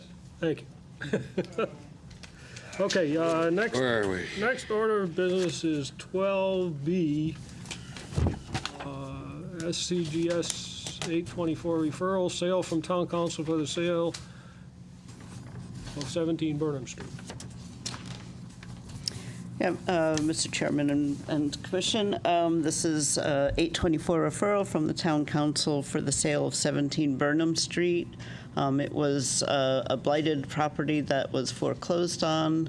It's been cleaned up a little bit, and they now want to sell it so it can go back on the tax rolls. Okay. I went through the paperwork, and it looks like it's pretty much self-explanatory, I believe. Anybody have any comments about this particular request? I mean, just to be clear, it's not technically a municipal use. It's just a residential So property that was reclaimed by the town. Correct, but an 824 referral is required for the disposition or acquisition of properties. Yeah, So- This was probably a tax foreclosure. is Yeah, what it it's just was. a tax foreclosure. Tax foreclosure. yeah, this is. We just wanted to sell it so we could get I don't think taxes. I don't see a benefit for the town retaining this No. home. And the town would like to sell it and have someone It's take it happened. over and fix Move it to up. refer to the town council on the sale of 17 Burnham Street. Second. Oh, he We didn't have a call for- motion? He didn't call for a motion. No, I don't, do we need a motion on Yes, this? it's right Yes, here. there's a motion Okay. on my memo. Okay, We've got to wait for our secretary. there's a motion on the memo. At the bottom, John. Yeah, I don't, It's, yeah, There's, right at the there's 3 bottom. pages, and one of them Mr. is a Chair- memo I from don't see me. it on here. yeah, Yeah, it's on Lori's, yep, it's on Lori's memo. No, I gave I him got- one. Lori's memo is online. thank you. Hey, Mr. Chair, I'd like to make a motion to send a positive referral to the town council for the sale of 17 Burnham Street, to add a residential property back onto the tax rolls. Do I have a second? Second. Okay, it's been moved and seconded. All in favor? Aye. Aye. Okay. Unanimous vote. All right. Other business, Chapter 6.20, outdoor sales, dining, and storage. Had an input on that from the staff as well.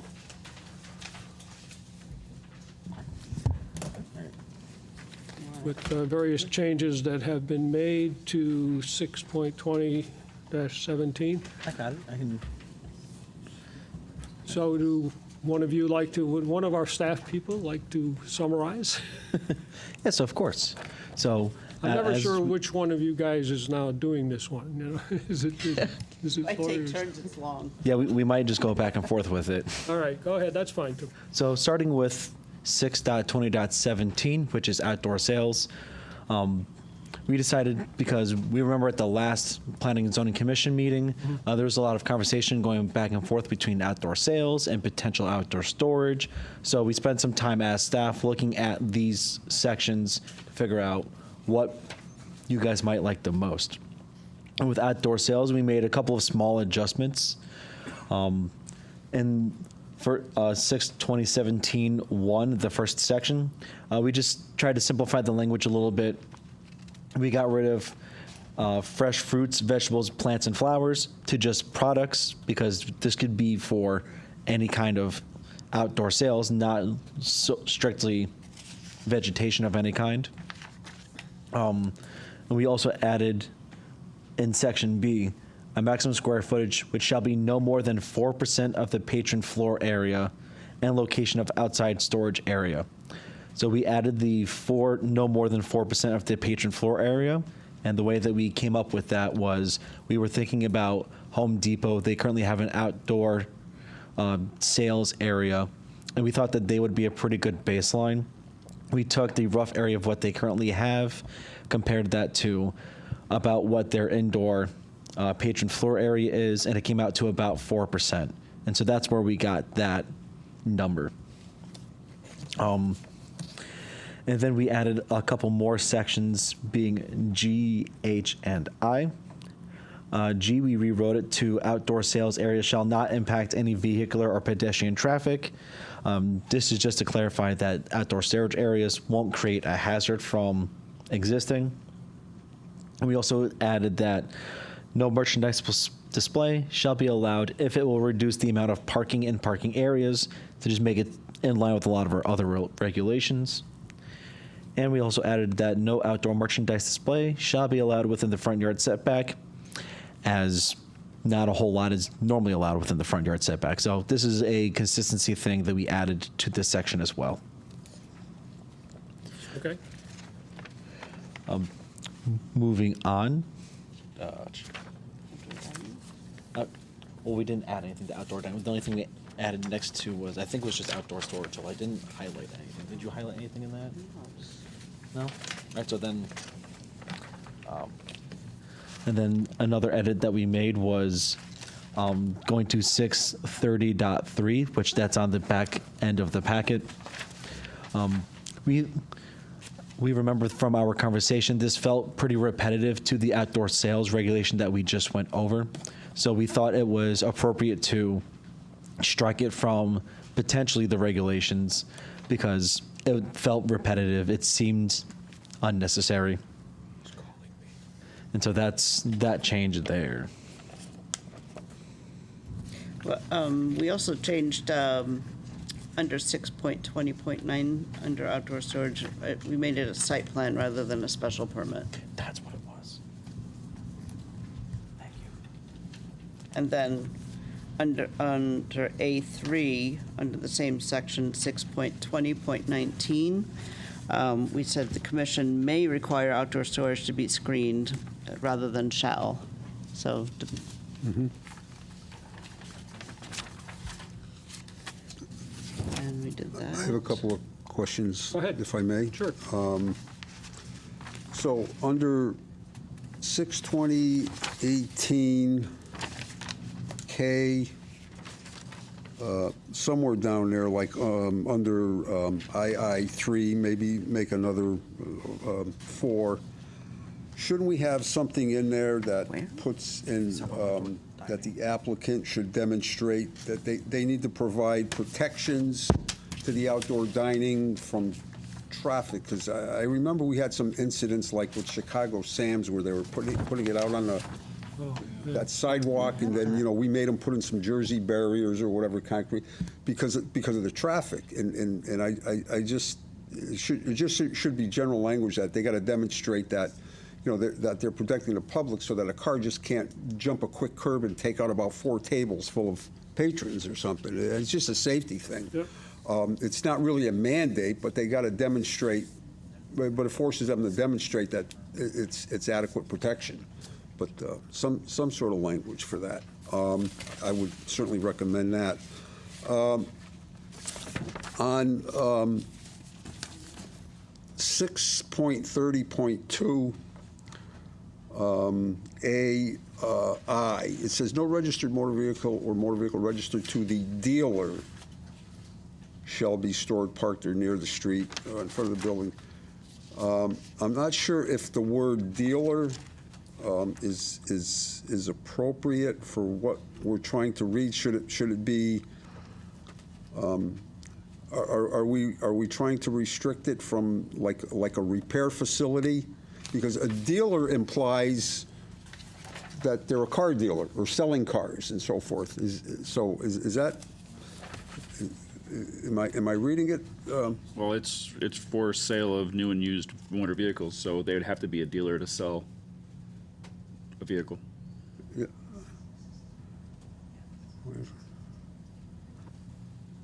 Or use motor vehicles may be permitted with the following restrictions. So it's a restriction. So no unregistered motor vehicles or motor vehicles registered to a dealer. Well, a dealer, you're permitted to sell, and this is saying that you can't sell. So This is just regarding the location of the parking. I'm not sure if This is actually, this is existing. Yeah. The 6.30.2 is existing. All these car dealers have vehicles out I will say this is also specific to the BR zone. So I don't know if, at least I don't know off the top of my head, how significantly different it is in BR compared to our other areas. Like, I'm pretty sure around the mall, I think the mall is BR. No. One moment. BR, business region. Isn't Gale Toyota under a BR that was just in here? I'm sorry? Gale Toyota that was just in here, aren't they under the BR? Oh, yeah, there you go.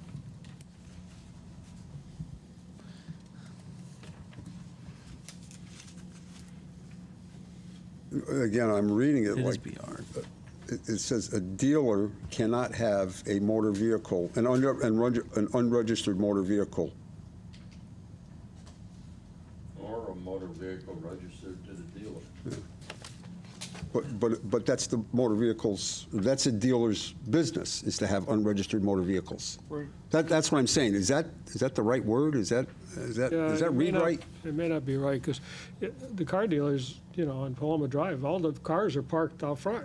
And they're all unregistered. Yeah. So. and They're all in front of the buildings along the road, yeah. Yeah. Well, this is for Well, is that plan- true that they're registered to the dealer? unregistered. I mean, like, I remember when Southern Auto, they're not registered Not really to the... registered, I think they're just, No, none of them are registered. they're in Yeah, they're not possession of, registered. Part of their inventory. yeah, they take legal possession of them, They have an invoice from yeah. So do you want us to, so this is actually existing wording, so do you Yeah. want us to take a little bit more look at these? Well, I just wanna make sure that we're not- 630, basically overall, 630 special requirements pertaining to the BR zone? Well, So it's that's specific. 6.30.1 and 6.30.2. I mean, it does state that it's unified control and units of control Right. of 10 acres or more.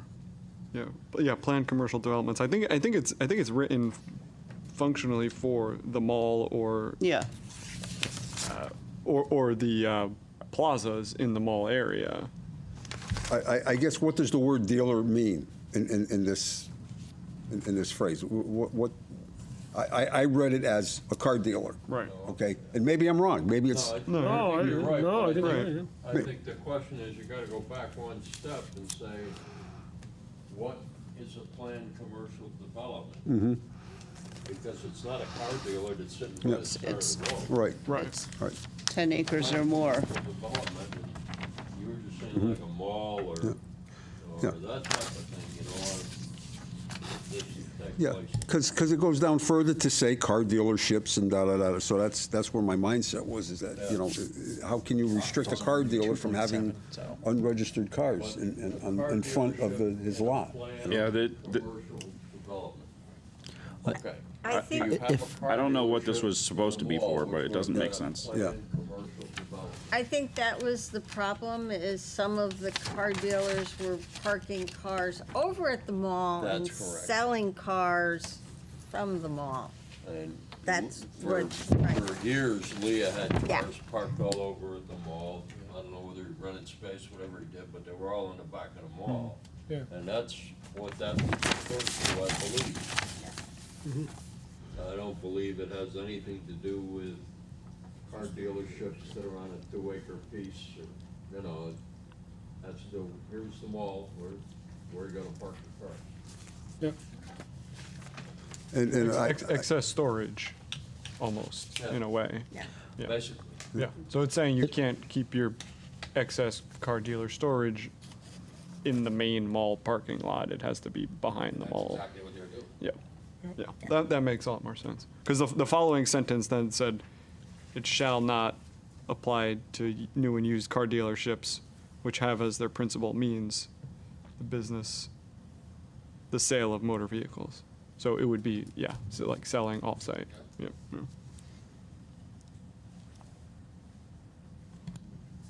Okay. Did you like the rest of it? It makes more sense, but it's just not clear enough. The context is Need not some clear. clarity. It seems that it could be reworded to Yeah. make easier sense of it. So, but were you okay with the outdoor sales and outdoor dining and outdoor storage, because Yep. that was really the key of this. The other stuff is actually existing. Other than what John said, that maybe we should add something about Yes, safety. yes, I agree with. Yeah, the safety, yeah, Safety, yeah. the protection from the public. Mr. Chair, Go I ahead, have Chris. two comments. One is, I know we talked about this last meeting. I don't think I brought my notes from last time, but I'm looking at 6.20.18 outdoor dining, section 1, subsection J. I thought we talked about striking this through. I know this is in the existing regulations, but this was the one that talked about removing tables and chairs at the end of the dining season. We talked about high-quality, durable materials that can reasonably and are left outside. And then it also talks about weight persons and regulating the number of weight persons. I Not know parking. I know we talked about it, but when thought- I looked back at my notes, I didn't get any official note of to remove it, so that's why it's still in there. No, we definitely agreed to remove it. So, I think there we'll was look at the minutes. consensus, I but think I mean, so, we'll yeah. bring it back up. Well, I mean, I can look at thoughts, the minutes. everybody? I could have We'll talk about it misremembered. right now. We can also talk about it right now. Yeah, why not? Again, section J with removing We did tables, talk about chairs, receptacles. Yeah, I thought we decided just take J out entirely. That's what I thought. Yeah. Does anybody have issues?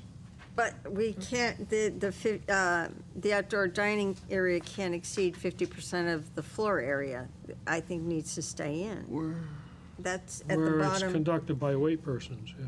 That's, But I still think that needs to stay, that, I don't, off the top of my head, remember seeing it anywhere else.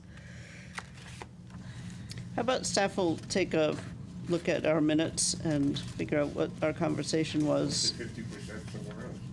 yeah, I think floor area could be covered elsewhere. Yeah, This is floor area for weight person. It's on Right, two. but if we just take out A the, two. and then just leave in outdoor dining cannot exceed 50% of the floor area of indoor, and then just take the rest of it out. Do you know what I'm saying? Mm-hmm. Yeah, yeah, I Leave it know as what you're J saying. And And yeah. just leave that in. I think I get what you're saying. Yeah, that makes sense. Yeah, Like the make that- very last section. Right, The the- very last, Last Please, couple you of don't even lines. want to talk Right. about it. We're gonna go back and look at the We don't minutes. care about the weight right, we don't people. care about the weight, yeah. We're the weight. just gonna take out the Yep. weight people. We're just saying outdoor dining area cannot exceed 50% of the floor area of the indoor dining area and cannot exceed 50% of the number of table seats within the indoor dining area. Leave that in. Remove the rest. We could totally keep that. Yeah, I think that makes sense. Yeah. I mean, I may be curious to hear what, if there were use cases for that, perhaps like under a special permit, but, This was all decided during COVID. There was no outdoor dining prior to COVID. right. Yep. So COVID was our test. It was. I did have came from the state. one comment slash question for staff when they're ready.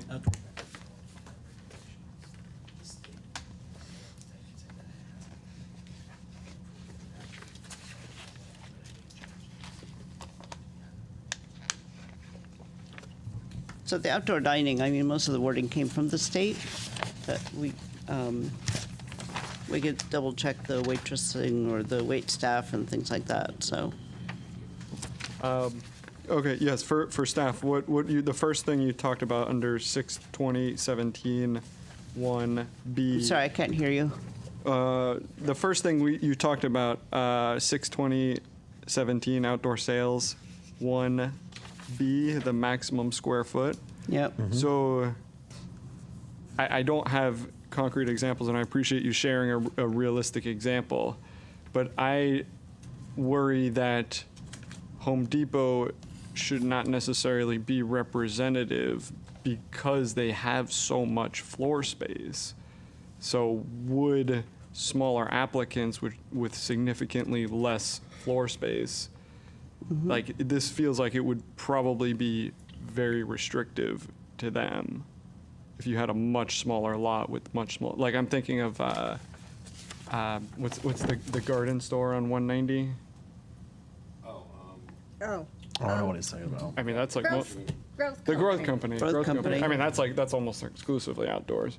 Again, like they already exist, so it's, I'm just using them But as. they actually are a garden center. They're So this would be for They're permitted to be outside, yeah. So, I mean, they Yeah, I guess that's a, yeah, true. That's a good point. But my point still stands in terms of the 4% with a business that's a tiny fraction of Home Depot. Well, it's 40 square feet per 1,000. yeah. So, and 40 square feet would be a 4 by 10 foot area. 1,000 square foot floor area of retail space is not that big. So, you know, I, it's kind of reasonable if, you know. I think it kind of works, just because, I mean, Home Depot does have that space, and at 4%. Well, I think it works for them, but I No, but I'm I just would saying- I would just be I think what concerned John about just smaller said, businesses. at 1,000 square feet, 4%. Yeah, I may just need to plug it into If visualize. you look at like Brookside Plaza, Say, you got all your inline stores, and those stores are 40 feet wide, but they're very deep, so they're probably about 4,000 square feet or more, 5,000 square feet, but their frontage is only about 40 feet wide. So, and if you take their sidewalk out front, that's probably plenty, you know, so they can do 160 square feet, so the whole front of their store is probably only, you know, 160 square feet. So they'd be tying up the whole sidewalk. That's what I had envisioned it to. Yeah, I mean, those come up are with. also, I mean, yeah, they're not warehouse size. They're Yeah. also fairly large businesses, but what about like a mom and pop and like a business local? Yeah. And But again, like if- I'm just having a trouble visualizing it, so I- this may be something I want to take back and just. I'm just thinking that if it is such a small space in the first place, they shouldn't have a big space out in the parking lot. Right. But 4% to them is very different than 4% to Home Depot. Of course it is, Yeah. but it's still relative. Unless you want to say 6% for the first 1,000 square feet, then go down to 4% for every, after that. Or If you want to grade it. give the you can do small that. spaces I would- for shops a little bit. I just worry about treating a small business the same as Home Depot in a large plaza. If I may, we could even maybe suggest a minimum of maybe like square footage. So, for example, a maximum would be no more than 4% of the four-patron area, but maybe the minimum could be, just throwing out a number, 200 square feet. Right. So it would be So like, that way, there's at least some sort of window where it Like- gives like a smaller base businesses level. some base level to begin with, where that 4% won't necessarily hinder them too much. Yeah, I like that idea. I don't know what the exact number would be or what, all, Right, but we- I would love to hear what you have, and then we could see like, hey, this is what an average X square foot business would look like with, 50 square feet of outdoor storage.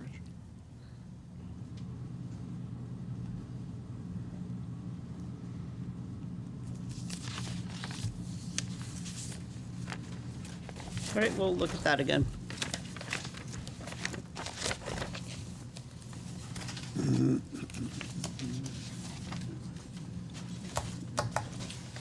Okay, anything else? It's yours. Nope. Okay, I guess we're good on that one. Next item is Commissioners' Correspondence. Anyone? I do. Let me just Go ahead. pull up some quick notes. Yeah, so I attended the recent Conservation Commission meeting. So I had two things to share from them. One is just they are eager to start working again on the agriculture regulations.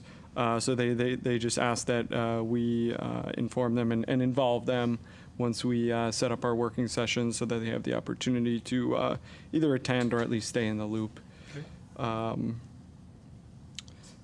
And the second point, which I guess is quite fitting after our earlier topic today, the commission had brought up concerns about not abiding by our landscaping regulations.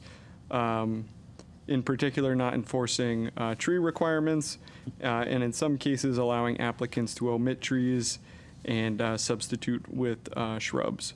So I think this kind of goes to our point before about being a little loose with regulations. So I'm just passing on the concern from Conservation Commission and the value of trees, and landscaping generally. And then on my own volition, I attended a DOT public meeting on some new traffic signals being added on Route 5. This is just informational for you all. Route 5, we're getting updated traffic signals and some pedestrian infrastructure, not quite sidewalks. The length of Route 5 at several main intersections, Parker, High Street, Montano, where I live, 190, and Bright Meadow and 91. So a lot of intersections. They're updating the traffic signals. They'll be adding crosswalks in places, updating pedestrian infrastructure if there's signals and buttons, and updating any curb cuts for sidewalks. So that said, I brought up the fact that the east side of Route 5 doesn't have sidewalks. The majority of the length, it's out of scope for this project. They're not adding sidewalks. They're updating infrastructure relevant. So sidewalks would perfectly mesh with the project. When I brought it up, they said that. They said, hey, bring it up to the town. It's really on the town to initiate with the state. So here I am. And, I think this is a great opportunity for us to kind of get in line with the state as they're taking this opportunity to enhance pedestrian infrastructure on Route 5. I think it's worth us as a town collaborating with the state to see what we can do about expanding our pedestrian infrastructure and sidewalk network in particular. So again, that's kind of awareness for us as a commission. And I'm hoping maybe we can pass that along to work with staff to collaborate with the state and see what we can do there. And for the record, that infrastructure updates would be happening in the next 2 years, so like 2028, just to give you a timeline. So, yeah, that's. Do you mean, that's already an initiative that's underway? Yes. Okay. Yeah, fully funded. Fully funded, and they're actually building these? Yeah, construction. Construction? Construction would begin fall 2028. Okay. So next fall 2027, they'll have the final plans done. Specifically for Enfield? Yeah, so it's actually a statewide project. Yeah. There's, like I said, several Enfield intersections. Also, a few other towns are in scope. Right. Yeah, but yeah, we're I guess blessed this go around. Okay. Walter? So, funny thing, the intersection of Broadbrook Road and Hazard Ave, they put, within the last 2 days, they put a piece of sidewalk in there for the crosswalk, but it literally starts at the road and ends at the traffic pole, the traffic light pole. It makes, it's from here to Frank Long. And Frank is I'm the street, and Frank is the traffic light pole. I have no idea what. Which street was it again? Right on the corner of, it's in front of that old gas station there on the corner of Broadbrook and Hazard Ave, 190 and 191. Because And it's right in front of that gas Okay, station there. yeah, okay. So I Last 2 days, they've been working on this. Yesterday, they had it dug up. Today, they poured the concrete, and it's, So I think that's a great example of what they're planning to do here, which is they're setting yeah, they're just working on the intersection, which technically includes the pedestrian infrastructure, Right. but not the actual sidewalk network. So that's what's happening in this project. So the onus is kind of on us as a town now to say, hey, Well, you can't We wanna continue the work- sidewalk because there's a traffic pole in the way. well, I can't speak to that exact location. And it's the same thing over here with this car wash across the street where Chase Bank is there. It's the same thing. There's an apron there, and there's a big concrete curb that it just ends. It's Right, and I mean, I think it's total waste of money. it does. I mean, the sidewalks should be a network, and it makes no sense to have a network with so many disconnections. Right. So I think this will bring to light that, and I think it's worth it to get ahead of the game. I just want to say that I have never experienced a problem with that when I'm driving my car. Yes, you do not drive Or on the my sidewalk. truck. I'm glad to hear you don't you don't drive on the sidewalk. Well, you shouldn't be either. Bicyclists don't. shouldn't be on the sidewalk. But let me tell you, if you do want to talk about anecdotes, though, I do cycle on Route 5 all the time, and because of the lack of sidewalks on the east side, which I'm referring to, that doesn't stop people from walking on the east side of Route 5, to be clear. So they either walk on the grass, or in many cases, honestly, more times than not, they walk in the roadway. So this is a genuine, and frankly, I've come across pedestrians walking the opposite direction as me cycling on the side. So this is like a multiplier in safety hazard. Doesn't stop them on 190 either. Yeah, right. So the lack of sidewalks is making the roads more dangerous for everybody. It doesn't mean that people will not walk there. Sounds like the bicycles are making it more difficult. Uh-oh. No, actually, it's got nothing to do with it. It's Everything was fine until the bicycle showed up, and now there's danger. no, I think that there's a danger with pedestrians walking on the road because there's no sidewalk infrastructure. Yeah. They should be in a car. Okay, pay them $12,000 a year. Go for it. That's all you. Okay, move on. Anybody else? Okay, Director of Planning report. Well, that actually ties into the fact that we are working on a TIF district for the northern part of Route 5 and streetscaping, especially from Bright Meadow Boulevard north. And we did this, I reported on this a couple weeks ago, that we actually did the site walk up there. So actually, it's kind of a good thing, and I will inform Aaron Markovich if he hasn't heard about this yet. I'm sure he has, but I'll make sure that he is in the know about this because he's the one heading up the TIF and the streetscaping. Have we worked with the state, or you personally, have you worked with the state in terms of, in projects like this before? Okay. Nope. So it's new for all of us. Yeah. Okay.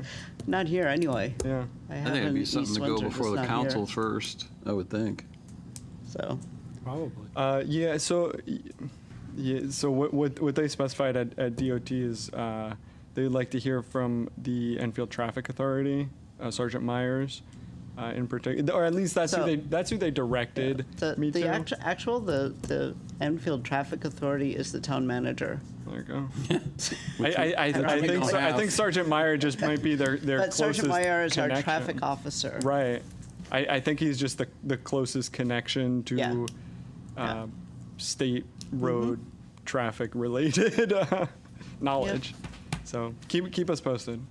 Yep, will do. I have given you the PCC extra meeting dates.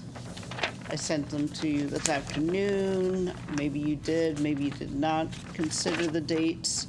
It starts immediately. That we discussed that we probably wouldn't be starting until September, but if everybody's bored this August, we could always have a meeting. Okay, so the plan was to start September 1st. Right. Yep, I understand. And but the consensus from last time was the alternate Thursdays, the Right. off Thursdays.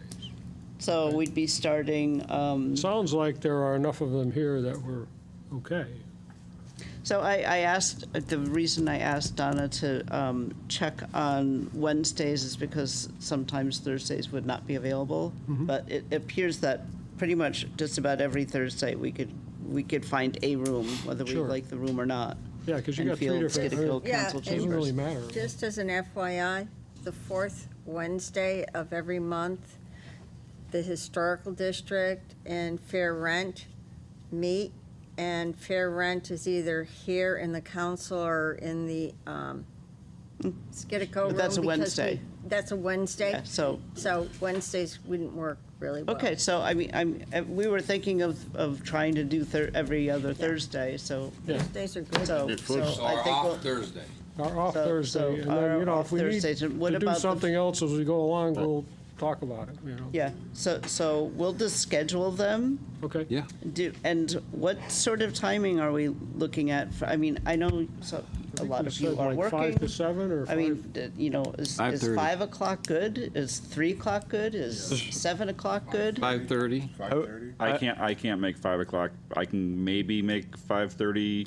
6 o'clock is doable, but Yeah, I was gonna say 6 o'clock, maybe I could probably make 5:30, but Okay, so, and I think we wanted to limit them to 2 hours?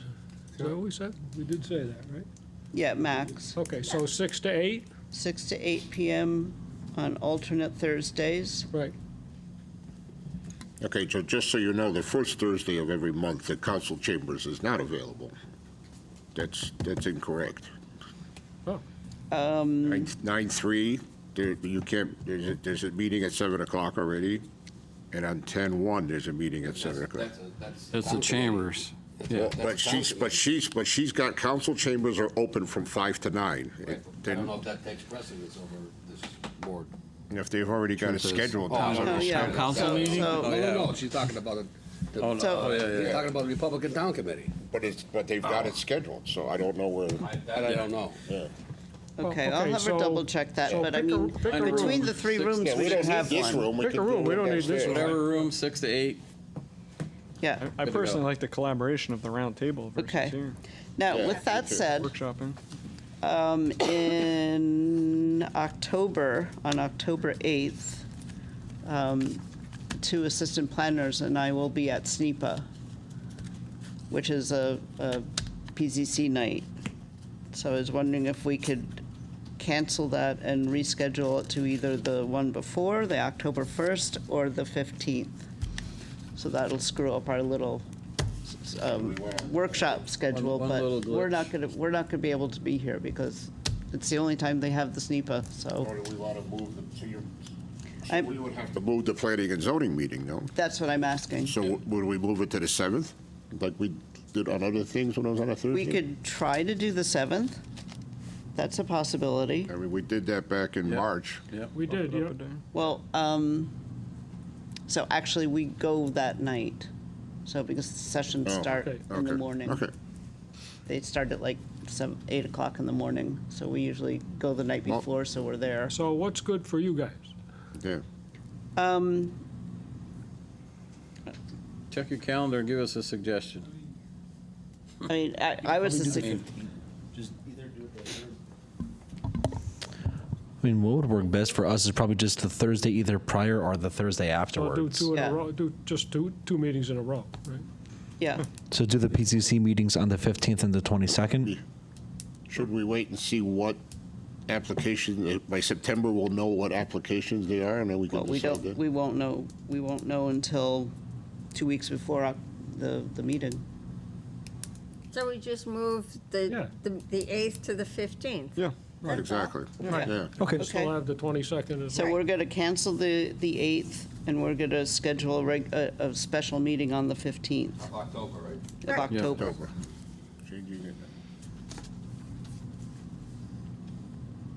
Oh, isn't that a regular? We will double zoning check meeting? the No. rooms. It would have been the 8th and the 22nd, so we'll just have the Oh, the 15th second Thursday is the 8th. is the 8th, but they're not going to be available. Oh, yeah, right, okay. It's okay. It took Sounds like me a plan. I mean, Make it happen. it's, Okay. We would get a lot done if they weren't here, so. if you would like to have a meeting without staff, that is your prerogative. No, that's not good. No, that's- Ain't gonna happen. Okay, so, When you said well, that, We'll just mess about everything the up. Problems we could cause you and you wish you never never went to any place else. It is a very valuable conference, Yeah, we I will understand. say, because it's regional, so it's very good All right, learning so what did we settle on, the experience. 15th and 22nd? Yeah. So we're going to cancel the 8th Yeah, send out a notice. Figure it out. Okay, and special meeting on the 15th, and we're going to schedule all the other Thursdays in between. right. Yep. Send the things out like Aaron does. Sends out, and automatically comes in your calendar, and you can pop it in there. Yep, that's what I did for the, HD office, yeah. Okay. Mhm. Good. Frank, you're suggesting that staff send it to us, so it's on our, is that what you're suggesting? Well, the way Aaron said it. Yeah, I think that's what- That's all you do is. Aaron send it sets up right the to your calendar. HD office meeting, and, Yeah. yeah, we could do that. You can invite your calendar. He even, No, it's he even great. did it repeating for the whole year for TIF. Yep, we can do that. That's not a problem. We did it for We the can do that. commercial vehicles meeting. you did- Yep. Okay, Okay. set with that? Anything else? Take one and pass it, please. Where are we? Next run. Yeah, I think we're not done with Director of Planning report yet. Right? That was it. That was it for your report? Yeah. Okay. Okay, so this is has to do with the administrative approval? Right, yeah, I have a so, question, though. The application to receive any authorization for admin approvals are one and Yeah. the same, looks like. yeah, I know. All right, Because so- it's an admin approval, we can receive it the same night, Okay, so. okay. Okay. This is an application to install and utilize a 5,000 square foot motor vehicle repair facility as an accessory building at 35 Bacon Road in conjunction with the Amazon Last Mile facility. This is permitted because we just did the text amendment that allows this in the industrial zone with conditions. What I just handed you is the approved plan, and the little pink box has always been there, and it was always intended to be this motor vehicle thing. If they didn't get it approved for that, they were gonna turn it into some sort of, storage area or something. But it's already designed into the approved plan. Okay. So, and there's a very nice explanation from Amazon as to what it's gonna be. And no EV storage, no EV battery storage, and just their own fleet and so on and so forth. Yep. So with that said, this is an application that needs to be received this evening. SPR 1971, 35 Bacon Road, administrative approval for modification to SPR 1881 to include the addition of a motor vehicle repair garage. Win Stanley Construction Management, applicant, Amazon.com Services LLC owner, map 94, lot 65, I-1 zone.